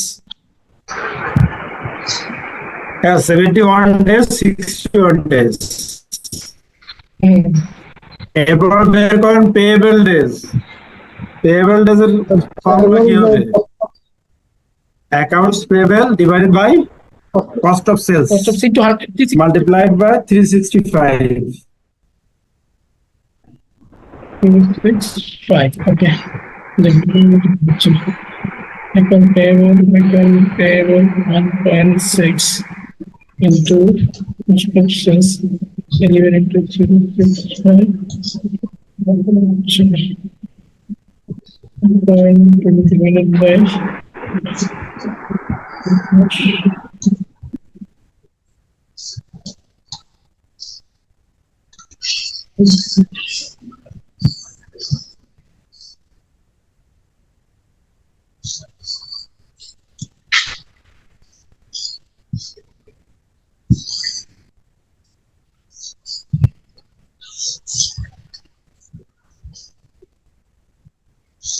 এত সময় যদি লাগে আপনাদের এই ক্যালকুলেট করতে তাহলে তো পরীক্ষায় পাস হবে না। sir 53 days and 44 days. আপনি তো একাই কাজ করতেছেন, আর তো সবাই মনে হয় ঘুমাচ্ছে। এরপরে বের করেন কারেন্ট রেশিও আর quick ratio. Current ratio formula কি? Current asset divided by And liabilities. Current liabilities. Current liabilities. Kaya may bisa sa kape, dapat din siya na.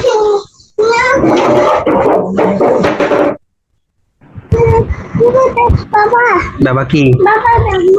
Mami ki dibo, baba dibo. Baba ki dibo. Abdur Rahman ভাই kindly একটু help করবেন।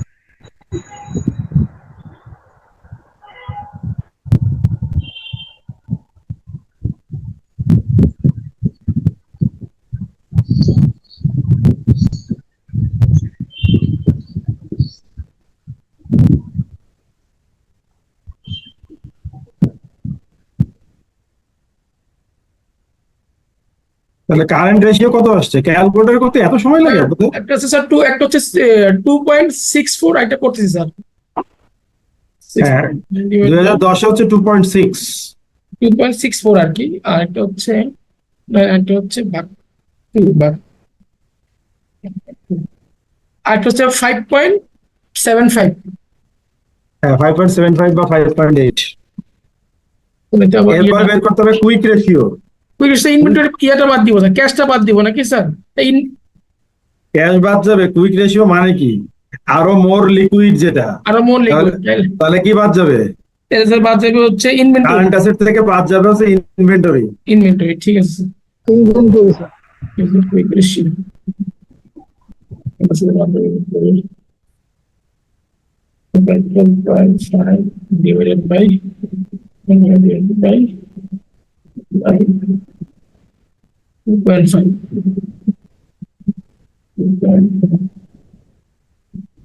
1.8.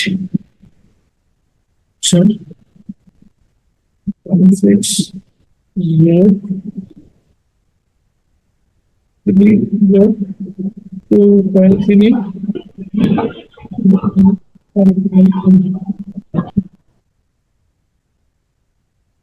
Sir 1.8 আর হচ্ছে 4.41। ঠিক আছে, তাহলে আমরা ratio গুলো calculate করে ফেললাম। জি, এরপরে এই রেশিও প্লাস আমাদের যে ইনফরমেশন দেওয়া আছে কেসের মধ্যে, এটা অনুযায়ী এবার বলেন সবাই আমাদের রিস্ক গুলো কি কি, অডিট রিস্ক কি আছে?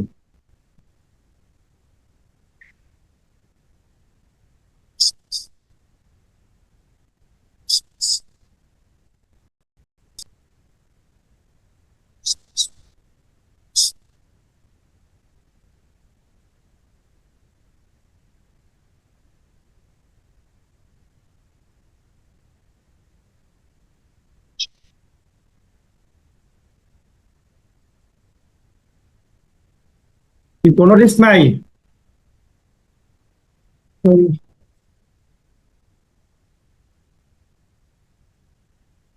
রেশিও থেকেও তো অনেক কিছু বলা যায়। যদি রেশিও অপারেটিং এক্সপেন্সে একটা ইয়ে আছে, অপারেটিং এক্সপেন্স এটা ধরা পড়ছে, কারণ রেভিনিউ ওই তুলনায় অপারেটিং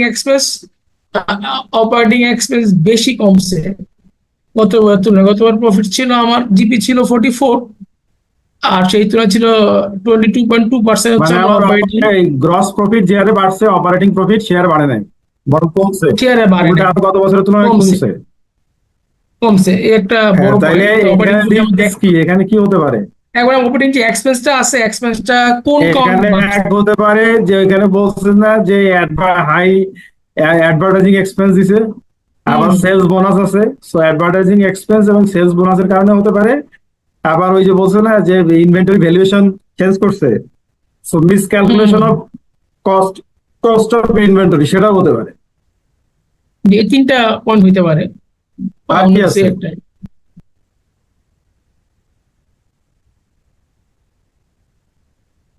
রিসিভেবল ডেজ বাড়ছে না? জি স্যার, সো যেহেতু সে রিসিভেবল ডেজটা বেড়ে গেছে।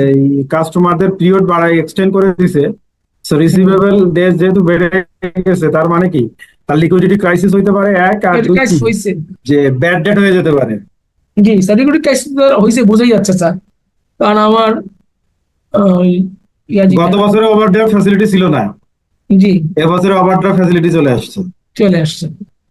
গত বছরে ক্যাশ ছিল, এবছর হাতে কোনো ক্যাশই নেই। আসলে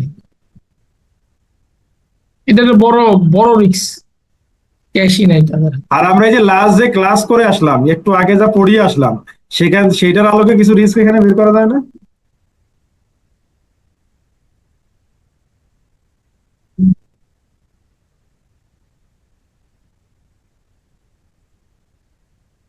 প্রণাম মহারাজ। আমরা একটু আগে পড়লাম না যে সেলস এর উপরে যদি বোনাস থাকে তাহলে কি দেখতে হবে? ওই কাট অফ সেলস দেখতে হবে, ইয়ার এন্ডিং এ সেলস দেখতে হবে। জি জি জি এখানে সেলস এর উপর বোনাস আছে না? জি তাহলে এটা একটা রিস্ক না? দেখতে হবে না আমার ইয়ার এন্ডিং এ সেলস? জি sir.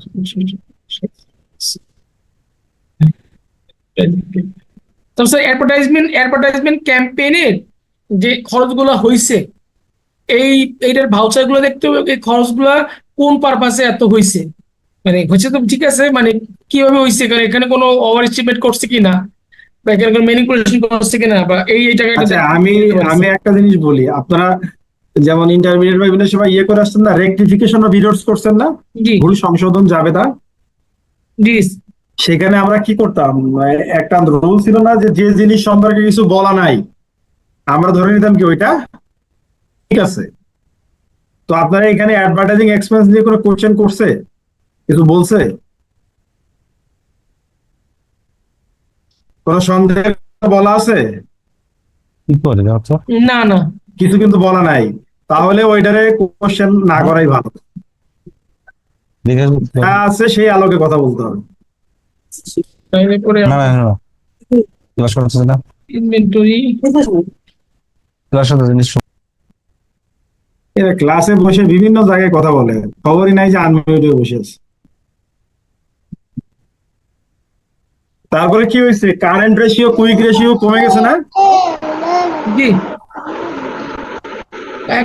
Current ratio quick ratio গত বছরের তুলনায় এবছরে কমে গেছে না? জি তাহলে কি, যদিও ডিজায়ার্ড লেভেলে আছে কিন্তু কমে গেছে, বাট সিগনিফিকেন্টলি ডিক্রিজ করছে জিনিসটা। জি তো এটা কি হতে পারে, ইন ফিউচারে কোম্পানির গোয়িং কনসার্ন থ্রেট হয়ে যেতে পারে। সেটা আছে। আচ্ছা, আমরা অনেকগুলো নিয়ে কথা বললাম। আবার স্যার আরেকটা ইস্যু আছে স্যার, যে রিসিভেবল এজিংটা দেখতে হবে, কারণ রিসিভেবল কালেকশন এটা ডেট বেড়ে গেছে, তো ওইটার এজিংটা কি করছে, ওইটা এজিংটা বা রিসিভেবলের যে আপনার ডেপ্টের ব্যাড ডেপ্টের কত পার্সেন্ট প্রভিশন রাখছে, বা প্রভিশনে কত percent রাখতে হবে, এটা স্যার দেখতে হবে।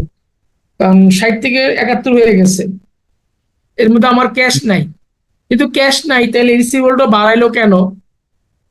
আবার আমরা এই যে এখানে 5-7টা রিস্ক নিয়ে কথা বলছি, সবচেয়ে ভয়াবহ যে রিস্ক সেটা নিয়ে এখনো কথা বলি নাই। এটা কে বলতে পারবে, কে বের করতে পারবে? ডেপ্ট, স্যার ডেপ্ট আছে, ওভারড্রাফট যেটা আছে, আগে গত বছর ওভারড্রাফট ছিল না, কিন্তু ক্যাশ নাই, না, কিন্তু না। ওভারড্রাফট আছে। এটা না, এটা না, এটা না, একটু ডিফারেন্টলি চিন্তা করতে হবে, কেসটা ভালো করে পড়তে হবে।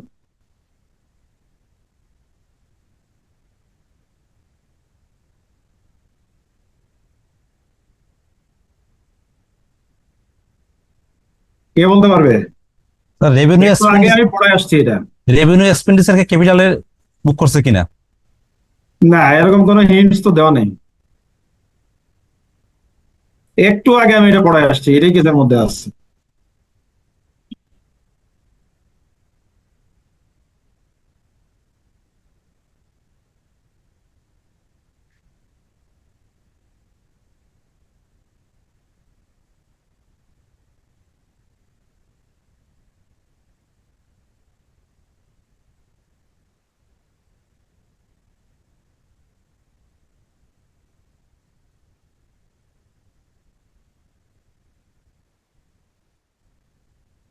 পুডেন্সের কথা বলছেন, পুডেন্স ইনভেন্টরি ভ্যালুয়েশনের পুডেন্সের কথা বলতেছেন স্যার? না, কেউ পারবেন না, আমি বলে দিব।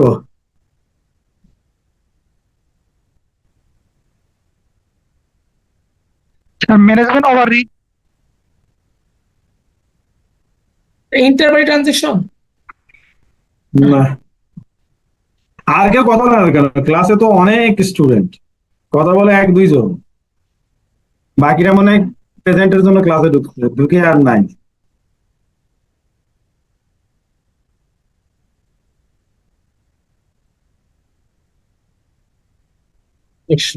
এই কারণ মাথা থেকে কিছু গোয়িং আসে? কনসেন্ট্রেট। স্যার তো বলছেন, হ্যাঁ? Going concentrate. এটা তো বলা হয়েছে। গোয়িং কনসেন্ট্রেট নিয়ে তো আমরা কথা বললাম। ফাইনাল ট্রানজেকশন কি দেখা আছে? ট্রানজেকশন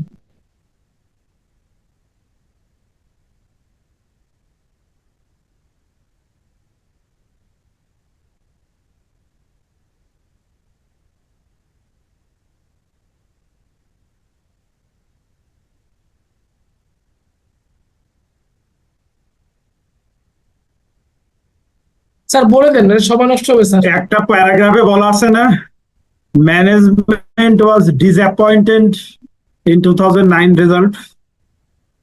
জি, তার মানে হচ্ছে স্যার ইন্টার পার্টি যেটা বলতেছেন, ইন্টার পার্টি কিছু তার মানে কি? এবছর স্যার ম্যানেজমেন্ট ইয়া করছে। তার মানে যারা এই ফিনান্সিয়াল ফিগার নিয়ে কাজ করে, এই রিপোর্ট নিয়ে manipulate কাজ করতে পারে। করে, ওদের উপরে প্রেসার আছে নাকি নাই? আছে স্যার, প্রেশার আছে স্যার। প্রেসার থাকলে কি করতে পারে? একটু আগে দেখলে বললেন। যে মানে ডিসঅ্যাপয়েন্টেড হয়েছে, এই জন্যই সে তার মতো না, করে নাই। প্রেসার থাকলে তারা কি করতে পারে? এবং বলতেছে 2010-এর রেজাল্টে তারা খুশি, বলছে সে খুশি। তার মানে কি, ওই তাকে খুশি করার জন্য 9-এর রেজাল্টে বলছিল ডিসঅ্যাপয়েন্টেড, তাহলে কি কি ইনফরমেশন ম্যানিপুলেশন করতে পারে না? জি, এটাই হচ্ছে এখানে সবচেয়ে বড় রিস্ক। এটা কেস ভালো করে পড়তে হবে, ভালো করে বুঝতে হবে। তার মানে ইয়েরা আন্ডার প্রেসারের মধ্যে আসছে, তো প্রেসারের মধ্যে থাকলেই তো সে ম্যানিপুলেশন করার সুবিধা চেষ্টা পাবে। করবে।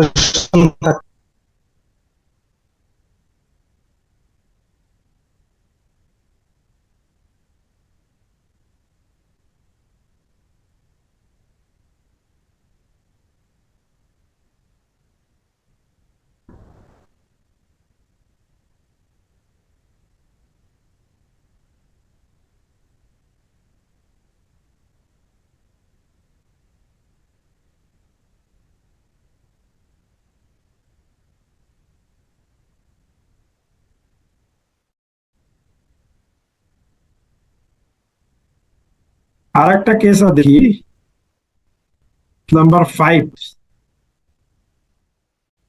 এটা কে পড়তে চান?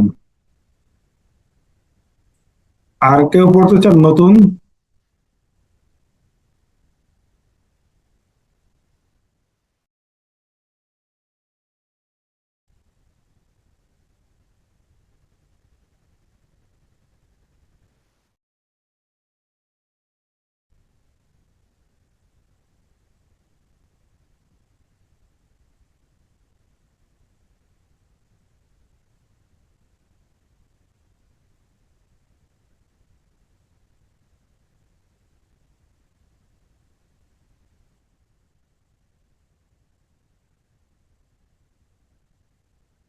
পুরো 90 জন স্টুডেন্ট ক্লাসে, কারোর ইন্টারেস্ট নেই কেস পড়ার। এটা তো খুব দুঃখজনক। এরকম হলে কিভাবে হবে?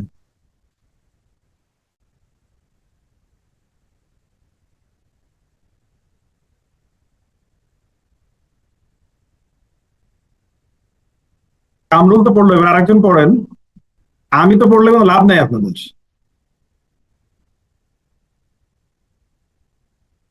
নিজেদের মধ্যে ক্লাসে এইটুকু সৎ সাহস বা কথা বলার আত্মবিশ্বাস যদি না থাকে তাহলে তো মুশকিল। কেউ নাই?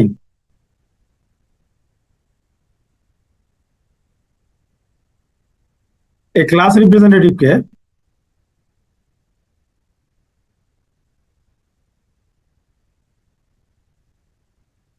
আপনাদের ক্লাসে ক্লাস রিপ্রেজেন্টেটিভ কে? কেউ কথা বলেন না।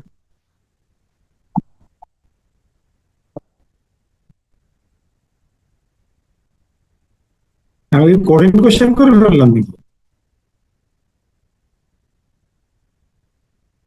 আমাকে কি শোনা যাচ্ছে নাকি শোনা যাচ্ছে না?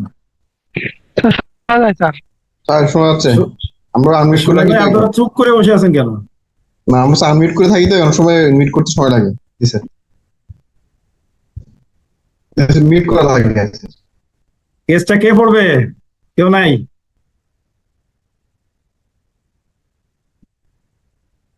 এরকম হইলে তো সিএ পাস হবে না রে ভাই। এত সহজ না সিএ পাস করা, সার্টিফিকেট লেভেল তো এসে গেলে পাস করছেন।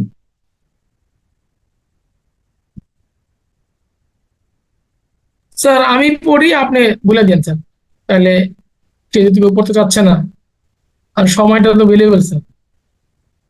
আচ্ছা পড়েন আপনি। Requirement A, number 1, list with reasons the information you would require in order to carry out analytical procedures on the draft financial statement of DOC for the year ending 3 June 2006. Set কি out চাইছেন কোশ্চেনে? analytical procedures of the draft financial statement এর উপর analytical procedure-টা চাইছে আর কি, list চাইছে, লিস্টের রিজনটা চাইছে। না না, এই কোশ্চেন না বুঝলেই সমস্যা।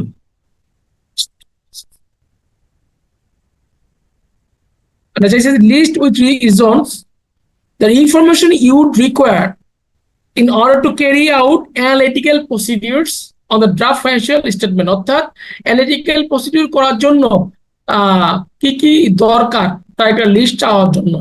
হ্যাঁ, এইবার লাইনে আসছেন। এই জগের ফিনান্সিয়াল স্টেটমেন্টটা অ্যানালাইসিস করার জন্য, অ্যানালিটিক্যাল প্রসিডিউর অ্যাপ্লাই করার জন্য কি কি তথ্য আপনার দরকার সেটা জানতে চাইছে, এবং কি কি তথ্য দরকার এবং সেটা কেন দরকার সেটা জানতে চেয়েছে। তারপরে কি আছে? Set out the limitation of using analytical procedures at the planning stage of an audit. এটা একটা থিওরিটিক্যাল কোশ্চেন, এটা কিন্তু একটা থিওরিটিক্যাল কোশ্চেন। আচ্ছা, কি কি যে লিমিটেশন প্ল্যানিং স্টেজে আপনি যদি অ্যানালিটিক্যাল প্রসিডিউর অ্যাপ্লাই করতে যান তাহলে এর অসুবিধা কি? এটা আপনি যে পড়াইছেন যে ওইটাই sir. Number B, identify which of the circumstances outlined above should be taken into account when planning the audit of drop. Explain clearly why these matters are important and set out their effect on your proposed audit work. Identify which of the circumstances outlined above should be taken into account in planning audit. প্রশ্ন বোঝা কিন্তু খুবই গুরুত্বপূর্ণ। প্রশ্ন না বুঝলে উত্তর ভুল লিখবেন। সো বিতে জানতে চাওয়া হচ্ছে যে আমরা এখন উপরে সার্কামস্টেন্সেস গুলো পড়ি নাই, যে উপরে যে সিচুয়েশন বা সার্কামস্টেন্সেস বা যে তথ্য দেয়া আছে সেখান থেকে কোন বিষয়গুলা আপনাকে প্ল্যানিং করার জন্য কনসিডার করতে হবে, প্ল্যানিং করার জন্য কোন জিনিসগুলোকে উপর আপনার গুরুত্ব দিতে হবে। বলছে should be taken into account when planning the audit. এইটা বলেই থেমে যায় নাই, এক্সপ্লেন হোয়াই দিস ম্যাটার্স আর ইম্পর্টেন্ট বলতেছে যে আপনি যে বললেন যে মনে করেন আপনি 4-5টা ইস্যু বললেন যে আমার বিবেচনায় আনা উচিত প্ল্যানিং করার ক্ষেত্রে, তাহলে বলতেছে আপনি যে 5টা ইস্যুকে বললেন বিবেচনায় নিতে হবে, কেন নিতে হবে এটা ব্যাখ্যা করেন। এইটা বলেও থেমে যায় নাই, তারপর বলছে and set out their effect on your propose audit work. আপনি ব্যাখ্যা করলেন যে কেন দরকার, এরপরে বলছে আপনার যে প্রপোজ অডিট ওয়ার্ক করবেন সেই ক্ষেত্রে এর ইফেক্ট কি, কিভাবে আপনার অডিট ওয়ার্ক করবেন সেটা বলতেছে।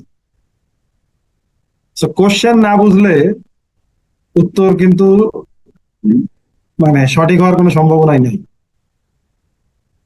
এবার পড়েন। সেটা বড় আছে না পুরোটাই? একটু বড়, হ্যাঁ। আচ্ছা, ইউ ফার্ম এর চেয়ে বড় কিছু আসে পরীক্ষা। UFAM has recently been appointed as auditor of Dog Limited, Jog Limited, a company operating within the sports and leisure sector. Your audit manager has arranged a meeting with the company's finance director for early next week, and she has asked you to assist her in advance of this meeting with the audit planning for the year ending 30 June 2006. Your audit manager has also asked you to carry out some preliminary analytical procedures on the year-ended financial statement of JOG when these become available. তো এখানে পড়তে থাকি sir. JOG business can be split into following 3 divisions. Sport equipment retail outlets, 35 sport equipments retail outlets located in out of the town retail parks. Fitness club, 15 fitness club is offering a fully equipped gym together with yoga, aerobics and circuit training classes.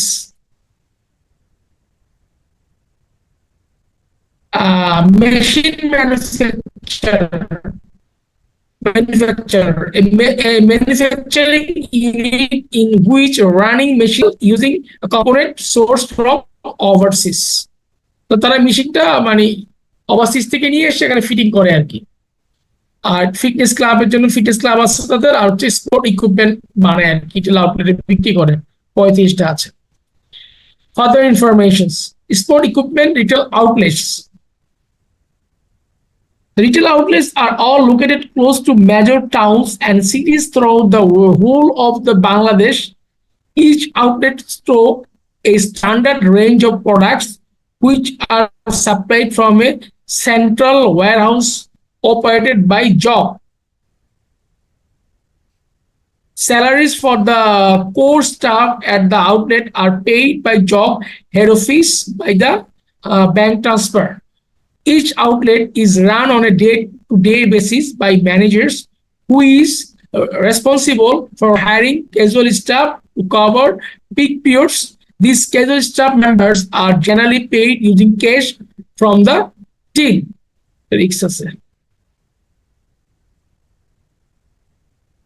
JOG received some bad publicity during the year following the inclusions in a television documentary which revealed that one of its non-Bangladesh sports show suppliers was making its employees work long hours for very low wages.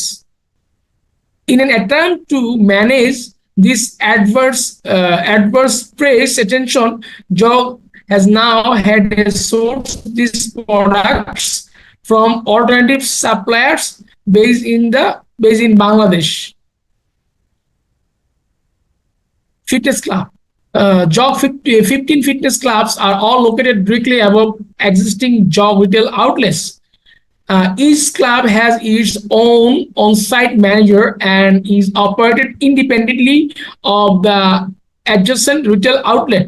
Customers of the fitness clubs pay by 1 or 3 methods on a pay-per-sessions basis over a fitness club counter by monthly direct debit paid into head office bank account or by annual subscription to head office.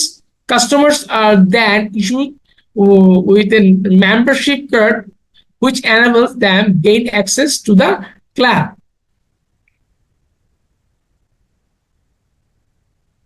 The company operates the company operates a bonus incentive scheme for the managers at both its retail outlets and fitness club. The size of the bonus is linked to the profitability of their individual operations.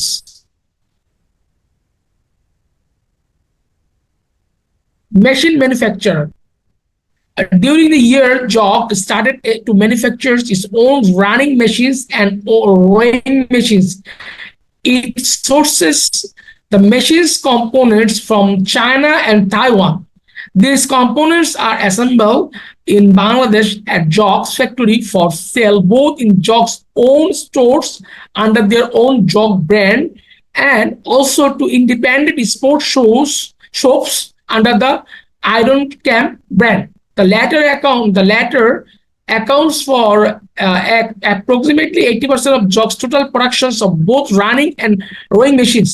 Sales to independent sports shops achieve a gross profit margin of 50%, whereas sales to Jog owned shops are made to that division at cost plus 10%. Jog is invoiced by its own Bangladesh component suppliers in their respective local currency. The components are sent by sea, which means that Jog's typical lead time for component from the placing of an order to delivery in Bangladesh in 3 months. Jog is required to pay its suppliers 50% with order and 50% upon receipt of the component in Bangladesh. Quality control. Line with the firm's system of quality control procedures were conducted prior to accepting Jog as an audit client to ensure that it was appropriate to accept such an appointment.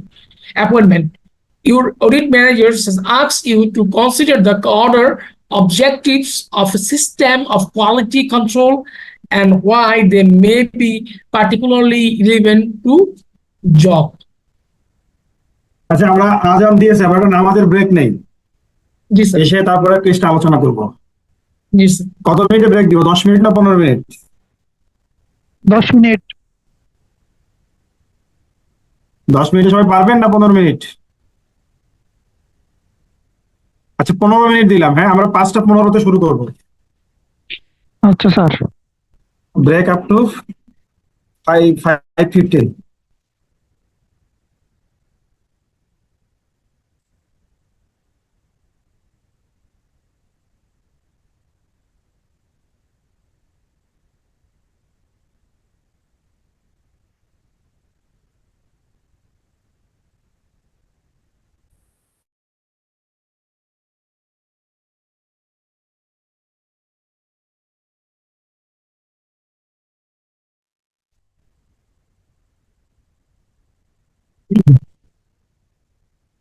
আসছি আমরা।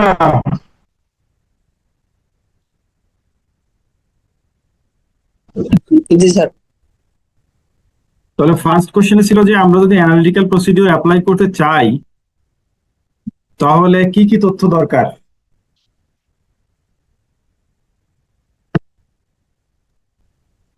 Sir analytical তথ্য বের করতে হলে আমাদের যে financial স্টেটমেন্টের information দরকার, পিএনএল এর এবং হচ্ছে আমাদের ফাইন্যান্সিয়াল পজিশনের ইনফরমেশন দরকার, যা দ্বারা আমরা মানে ইস্যু অ্যানালাইসিস করতে পারবো। ফিনান্সিয়াল স্টেটমেন্ট দরকার, তার মানে স্টেটমেন্ট অফ ফিনান্সিয়াল পজিশন বা ব্যালেন্স শিট, ইনকাম স্টেটমেন্ট, দুইটাই আমাদের দরকার। এবং এটা যদি ওর কয়টা ডিভিশন? 3টা ডিভিশন আছে না? 3টা division, sport equipment, retail outlet, fitness club আর মেশিন ম্যানুফ্যাকচার। এই 3টার যদি আরো সেপারেটলি আমাদেরকে দেয় তাহলে আরো ভালো আমরা অ্যানালাইসিস করতে পারবো। তারপরে হচ্ছে এই 3টা ডিভিশনের যদি বাজেট আমাদেরকে দেয় জি তাহলে আমরা আরো বেটার অ্যানালিসিস করতে পারবো। ফিনান্সিয়াল স্টেটমেন্ট মানে ইনকাম স্টেটমেন্ট, ব্যালেন্স শিট যদি কনসলিডেটেড দেয় এবং তিনটা আলাদা করে দেয় আর বাজেট ফিগার দেয়, এটা দিয়ে অনেক অ্যানালিটিক্যাল প্রসিডিউর অ্যাপ্লাই করা সম্ভব। আর 2 নাম্বারটা তো লিমিটেশন, ওইটা আমরা না যাই। 3 নাম্বারে যেটা বলতেছে উপরের সার্কামস্টেন্সেস অনুযায়ী কোন বিষয়গুলো আমাকে প্ল্যানিং স্টেজে চিন্তা করতে হবে এবং কেন এটা ইম্পর্টেন্ট, এবং এখানে প্রপোজড অডিট ওয়ার্ক কি আমাকে ঠিক করতে হবে। তাহলে এই যে আমরা কেসটা পড়লাম, এখানে কি জিনিস আমাকে কনসিডারেশনে নিতে হবে? স্যার নর্মালি যেটা পাওয়া যাচ্ছে এখানে, নর্মালি যেটা লাইনের মধ্যে, এটা হচ্ছে ক্যাজুয়াল যে স্টাফ আছে এদেরকে এদের পেমেন্টটা ক্যাশে করে। ক্যাজুয়াল স্টাফ আছে এটা সেন্ট্রালি না, কন্ট্রোল না, যা বোঝা যাচ্ছে। কারণ যেহেতু এটা ওই ম্যানেজার করে আউটলেট, এটা একটা ইস্যু আছে। এটা দেখতে হবে যে কত পার্সেন্ট পেমেন্টে স্যালারি স্টেটমেন্টে এবং এটা কিভাবে সে দিচ্ছে, সো ওই ক্যাশ পেমেন্টে অনেক রিস্ক আছে। এবং আমাকে কি করতে হবে অ্যাজ অ্যান অডিটর, আমাকে ইয়ার এন্ডিং এ ক্যাশ কাউন্টিং করতে হবে, তাই না? জি তারপর inventory count, inventory stock taking থাকতে হবে, Inventory count প্রচুর করতে হবে। ইনভেন্টরি আছে। প্রচুর এবং কাউন্ট করতে হবে এটা। আমি যদি শুরু থেকে বলি, আপনারা যেটুকু বলতেছেন না আমি একবার বলে ক্লাসে শেষ করে দেই। জি স্যার। শুরু থেকে দেখেন বলতেছে কি, your farm has recently been appointed age auditor of jug limited. আগের কেসে কি ছিল, 2 বছর ধরে আপনার ক্লায়েন্ট, তাই ছিল না? জি আর এখানে বলছে রিসেন্টলি বিন অ্যাপয়েন্টেড, মানে কি আপনি আগে এখানে কাজ করছেন? আপনার না। ফার্ম কাজ করছে? আগে ফার্ম কাজ করে নাই, তাহলে আমার কোনো কিউমুলেটিভ প্রায়র ইয়ার নলেজ আছে ক্লায়েন্ট সম্পর্কে? না।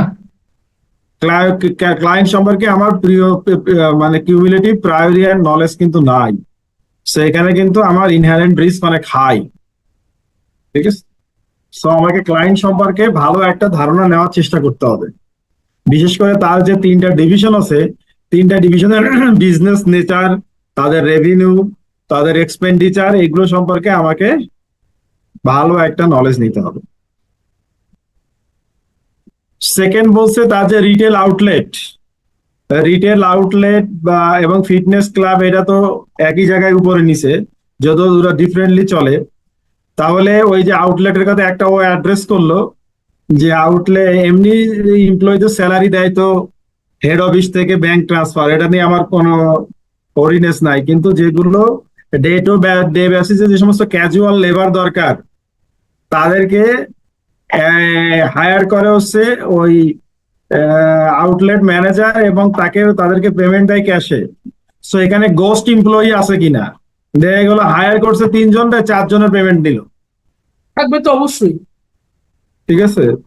সো এই জিনিসটা আমাকে দেখতে হবে। তারপরে যেটা বললাম যে এখানে বোঝা যাচ্ছে যে ফিক্সড অ্যাসেট আছে এবং ইনভেন্টরি আছে।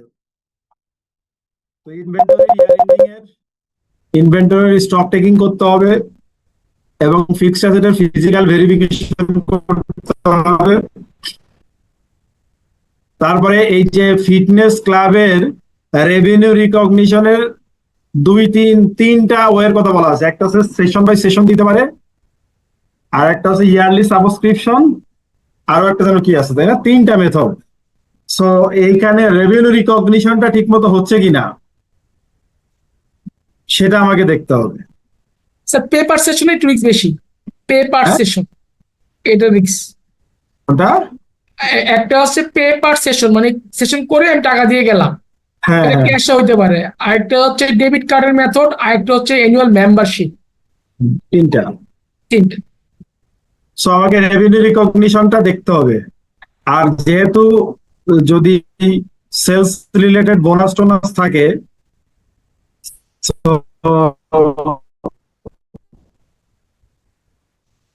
সেখানে আরো প্রবলেম থাকার সম্ভাবনা আছে।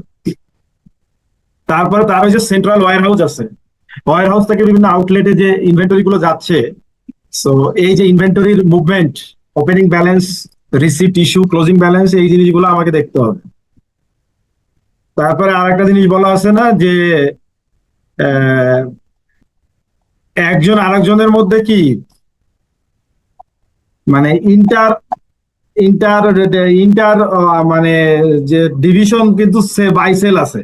হুম, ওই যেটা বলছে ওই যে own shop are made to the division a cost plus 10%। জি তার মানে এই যে ইন্টার কোম্পানি যে রেভিনিউ, এইটা কিন্তু ইন্টার কোম্পানি থাকবে কিন্তু টোটাল রেভিনিউর মধ্যে কিন্তু এটা যাবে না। সো এই inter company revenue transfer pricing. এইটা ঠিক মতো যখন রেভিনিউ ক্যালকুলেট করতেছে এইটা ঠিক মতো এলিমিনেট হচ্ছে কিনা সেটা আমাকে দেখতে হবে। তারপরে তার যে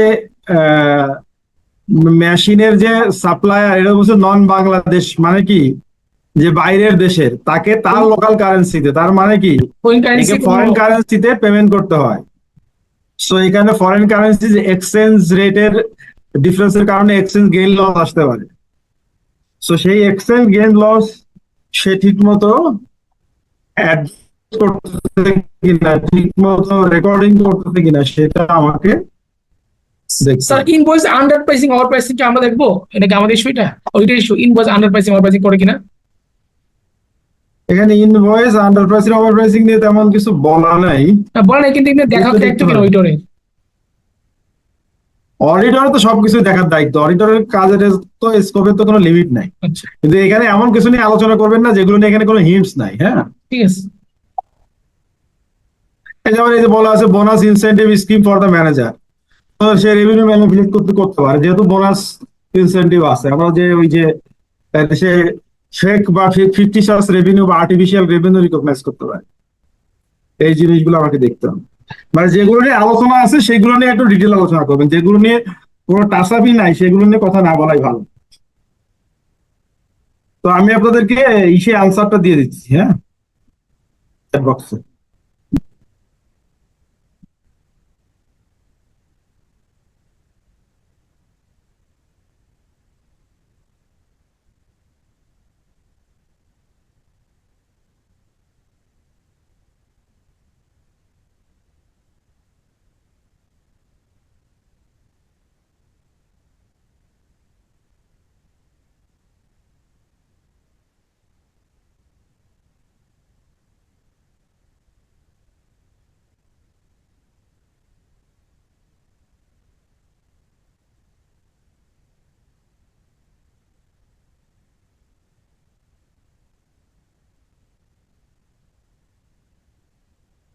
অ্যান্সার কি পেয়েছি আমরা?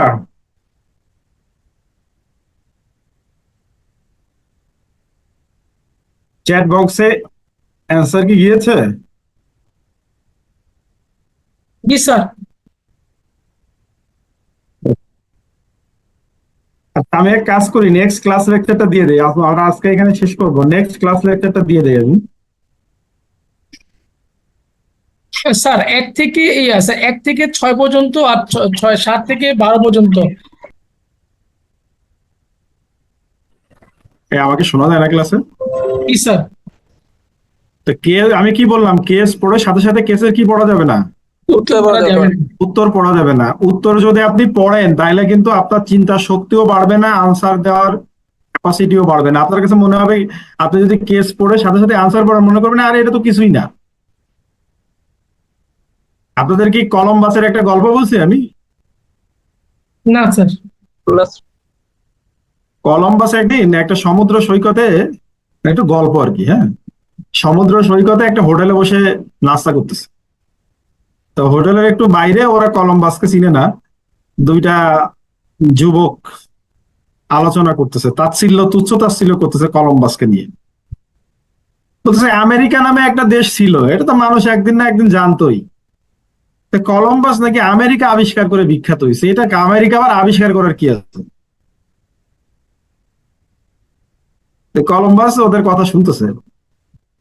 তারপরে কলম্বাস করছে কি, নাস্তাটা করে ওই দোকান থেকে একটা কাঁচা ডিম নিছে, নিয়ে ওই দুই যুবকের কাছে গেছে, বলতেছে যে এই ডিমটা একদম সোজা করে এই বালির উপরে রাখতে হবে, সৈকতের বালির উপরে রাখতে হবে, তোমরা রাখতে পারবা? ডিম কি ওরকম সোজা করে বালির উপরে রাখলে কি থাকে? এদিকে ওদিকে হেলে যায় না? স্যার কেউ রাখতে পারবেন? ওরা অনেকক্ষণ ধরে চেষ্টা করছে, চেষ্টা করতে করতে ঘেমে গেছে একদম। তারপরে বলতেছে যে না, কেউ পারবে না এই ডিম একদম সোজা করে বালির উপরে রাখতে, কারো ক্ষমতা নেই। এবার কলম্বাস বলতেছে ডিমটা আমার হাতে দাও। কলম্বাস ডিমটা নিয়ে ওই সমুদ্রের বালি একটু সরাই গর্ত মতো করছে হালকা করে, ডিমটা বসায় এবার চারিদিক থেকে বালিগুলো এক করে দিছে। এখন ডিম কি সোজা হয়ে থাকবে নাকি থাকবে না? থাকবে স্যার। মানে সলিউশনটা খুব সহজ না? জি স্যার। সলিউশনটা সহজ কখন? দেখার পরে, দেখার আগে কিন্তু সহজ না। সো এই জন্য যখন একটা কেস পড়বেন নিজের মতো করে যতখানি পারেন ব্রেন খাটিয়ে এর উত্তর কি হবে বোঝার চেষ্টা করবেন, তাহলে আপনার চিন্তা শক্তি বাড়বে, ব্রেনের উপরে প্রেসার পড়বে, আপনার অ্যানালিটিক্যাল পাওয়ার বাড়বে। কিন্তু আপনি যদি কোশ্চেন পড়ে সাথে সাথে উত্তর পড়েন, আপনার কাছে মনে হবে এটা কোনো কোশ্চেনই না, এ তো সবই জানি, এ তো সবই সহজ। আমি আপনাদেরকে যে পয়েন্টটা বোঝানোর চেষ্টা করছি আপনারা বুঝতে পারছেন কিনা? জি স্যার। তাহলে কেস যখন পড়বেন, এই জন্য দেখেন আমি কিন্তু কেসের সাথে আপনাদেরকে আনসারটা দিয়ে দিতে পারতাম সাথে সাথেই, আমার আলোচনা করারও দরকার ছিল না। আলোচনা করছি কেন? আপনার প্রথমে কেসের রিকোয়ারমেন্ট, কোশ্চেনটা বোঝা খুব জরুরি। কোশ্চেনে আসছে বাংলাদেশের রাজধানী কি, আপনি পড়লেন যে বাংলাদেশের জাতীয় ফল কি, তাহলে কি আপনি যে উত্তর লিখবেন আপনার প্রশ্নের আসল প্রশ্নের উত্তর কি সেটা হবে? সেটা কিন্তু হবে না। এই জন্য এটা হচ্ছে কোশ্চেন বোঝা জরুরি। আমি কেসে ওইটাই আপনাদেরকে যে দুটো কেস পড়ালাম, আমি কোশ্চেনটা ক্লিয়ার করে দেওয়ার চেষ্টা করছি, তারপরে কেসের যে আনসার সেটা মোটামুটি এক্সপ্লেন করার চেষ্টা করছি। আপনাদেরকে কেস দিয়ে দিয়েছি, কেসের আনসার দিয়ে দিলাম। আচ্ছা, আর একটা জিনিস মাথায় রাখবেন, আজকে সিনাপশিসটা আপনাদেরকে যে আনসারটা আমি দিলাম এটা হচ্ছে আইডিয়াল আনসার। মানে যিনি কেস তৈরি করেছেন ঠান্ডা মাথায় অনেক সময় নিয়ে কেসটা তৈরি করা, ঠান্ডা মাথায় অনেক সময় নিয়ে উত্তরটা লেখা। এটা মনে করার কোনো কারণ নাই যে পরীক্ষার হলে এত সুন্দর করে আপনি এই কেসের উত্তর লিখতে পারবেন এবং পাস করার জন্য এত সুন্দর করে লেখার দরকার নেই। এই আনসারে যা আছে এর হাফ লিখতে পারলেই হবে। আপনার যদি 5-7টা জিনিস বের করতে বলে 3-4টা জিনিস বের করতে পারলেই হবে, কিন্তু এগুলো বেশি বেশি করে কেস প্র্যাকটিস না করলে এগুলো আপনাদের আয়ত্তে আসবে না। বিশেষ করে সবার আগে প্রশ্নটা বোঝার চেষ্টা করবেন আগে, যে রিকোয়ারমেন্ট আমার কাছে চাচ্ছে কি। লাগলে রিকোয়ারমেন্টটা 5 বার পড়েন, 7 বার পড়েন, রিকোয়ারমেন্ট না বুঝে কেসের মধ্যে ঢুকবেন না। কারণ আপনি রিকোয়ারমেন্ট যদি না বুঝেন তাহলে ওই কেস পড়লেও কোনো লাভ নাই, আর আনসার করতে গেলে করবেন ভুল আনসার। মেসেজ ক্লিয়ার সবার কাছে? আজকে সিনাপসিসটা কি দিয়েছেন স্যার? আজকেরটা হ্যাঁ, ভাই সবই দিছে আজকে, সব দিছে। আজকের কত আগামী ক্লাসটা দিয়েছে? কোশ্চেন গুলো মনে হয় পাইনি কোশ্চেন। যারা কথা বলতেছে এরা ক্লাসে টাইমলি ঢুকে নাই, আগে দেওয়া হয়েছে তখন ওরা চ্যাট বক্সে পায় না। আপনাদের গ্রুপ আছে না একটা? একটা গ্রুপ আছে স্যার, ওই গ্রুপে কেউ দিয়ে দেন, যারা পায় না ওইখান থেকে নিয়ে নিবে। আজকের লেকচার দেওয়া হয়েছে, পরবর্তী ক্লাসের লেকচার দেওয়া হয়েছে, কেস দেওয়া হয়েছে, কেসের আনসার দেওয়া হয়েছে। চারটা ডকুমেন্ট আমি শেয়ার করেছি আজকে, 4টা।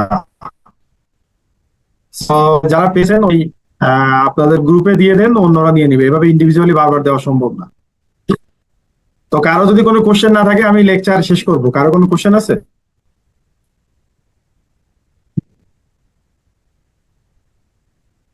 আর ক্লাস নিয়ে আপনাদের কোনো সাজেশন থাকলেও করতে পারেন। আমি যেভাবে পড়াচ্ছি যদি আপনাদের কাছে বেটার কোনো সাজেশন থাকে, আপনাদের জন্য অন্য কোনো অল্টারনেটিভ ইয়ে থাকে, তো সেটাও আপনারা সাজেস্ট না করতে স্যার, পারেন। আপনারটাই স্যার ভালো লাগছে, এটাই স্যার ভালো। মানে পরে আমরা কেস করলাম, আমাদের একটা মোটামুটি অভিজ্ঞতা হলো আর কি।